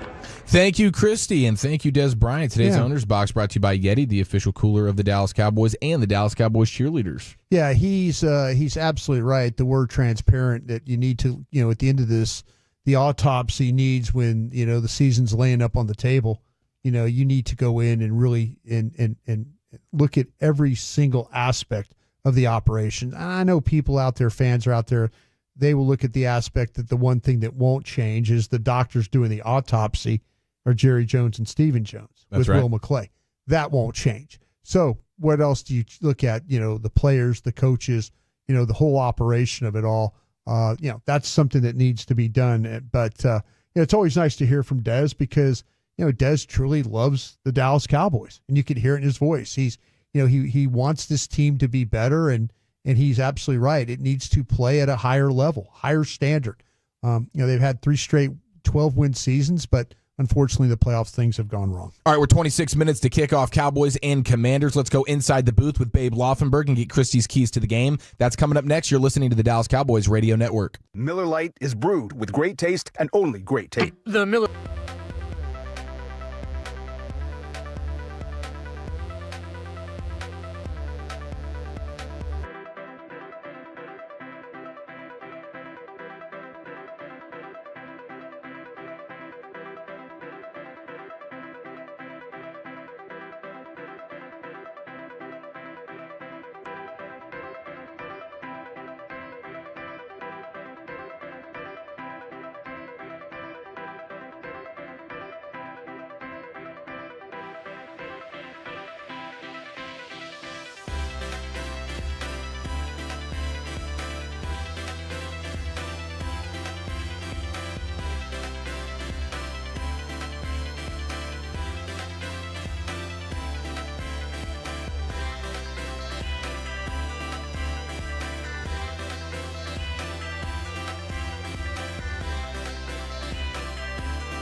the official oil of the Dallas Cowboys. All right, let's go inside the booth and chat with our good buddy Babe Laufenberg as we're now under 20 minutes to a Cowboy kickoff. Northwest Stadium in Landover, Maryland. Inside the booth with Babe Laufenberg, brought to you by the WinStar World Casino and Resort, the casino of the Dallas Cowboys. Please game responsibly. Babe, happy game day, man. You've been a part of countless Dallas versus Washington games, and now the Commanders have kind of flipped this rivalry on its head a little bit, huh? Yeah, and once upon a time, I mean, I was drafted in '83, and both teams were, it was basically to see who went to the Super Bowl almost, right? They played in the NFC Championship game in '82. '83, Washington did indeed go to the Super Bowl, but the Cowboys, I believe, in '83 were 12-4. So there were a lot of great games at that time, but it's really, hey, it's been down. But I do know this. When I was here in Washington, their big game of the season, they circled, was always the Cowboy game, the two games in the division.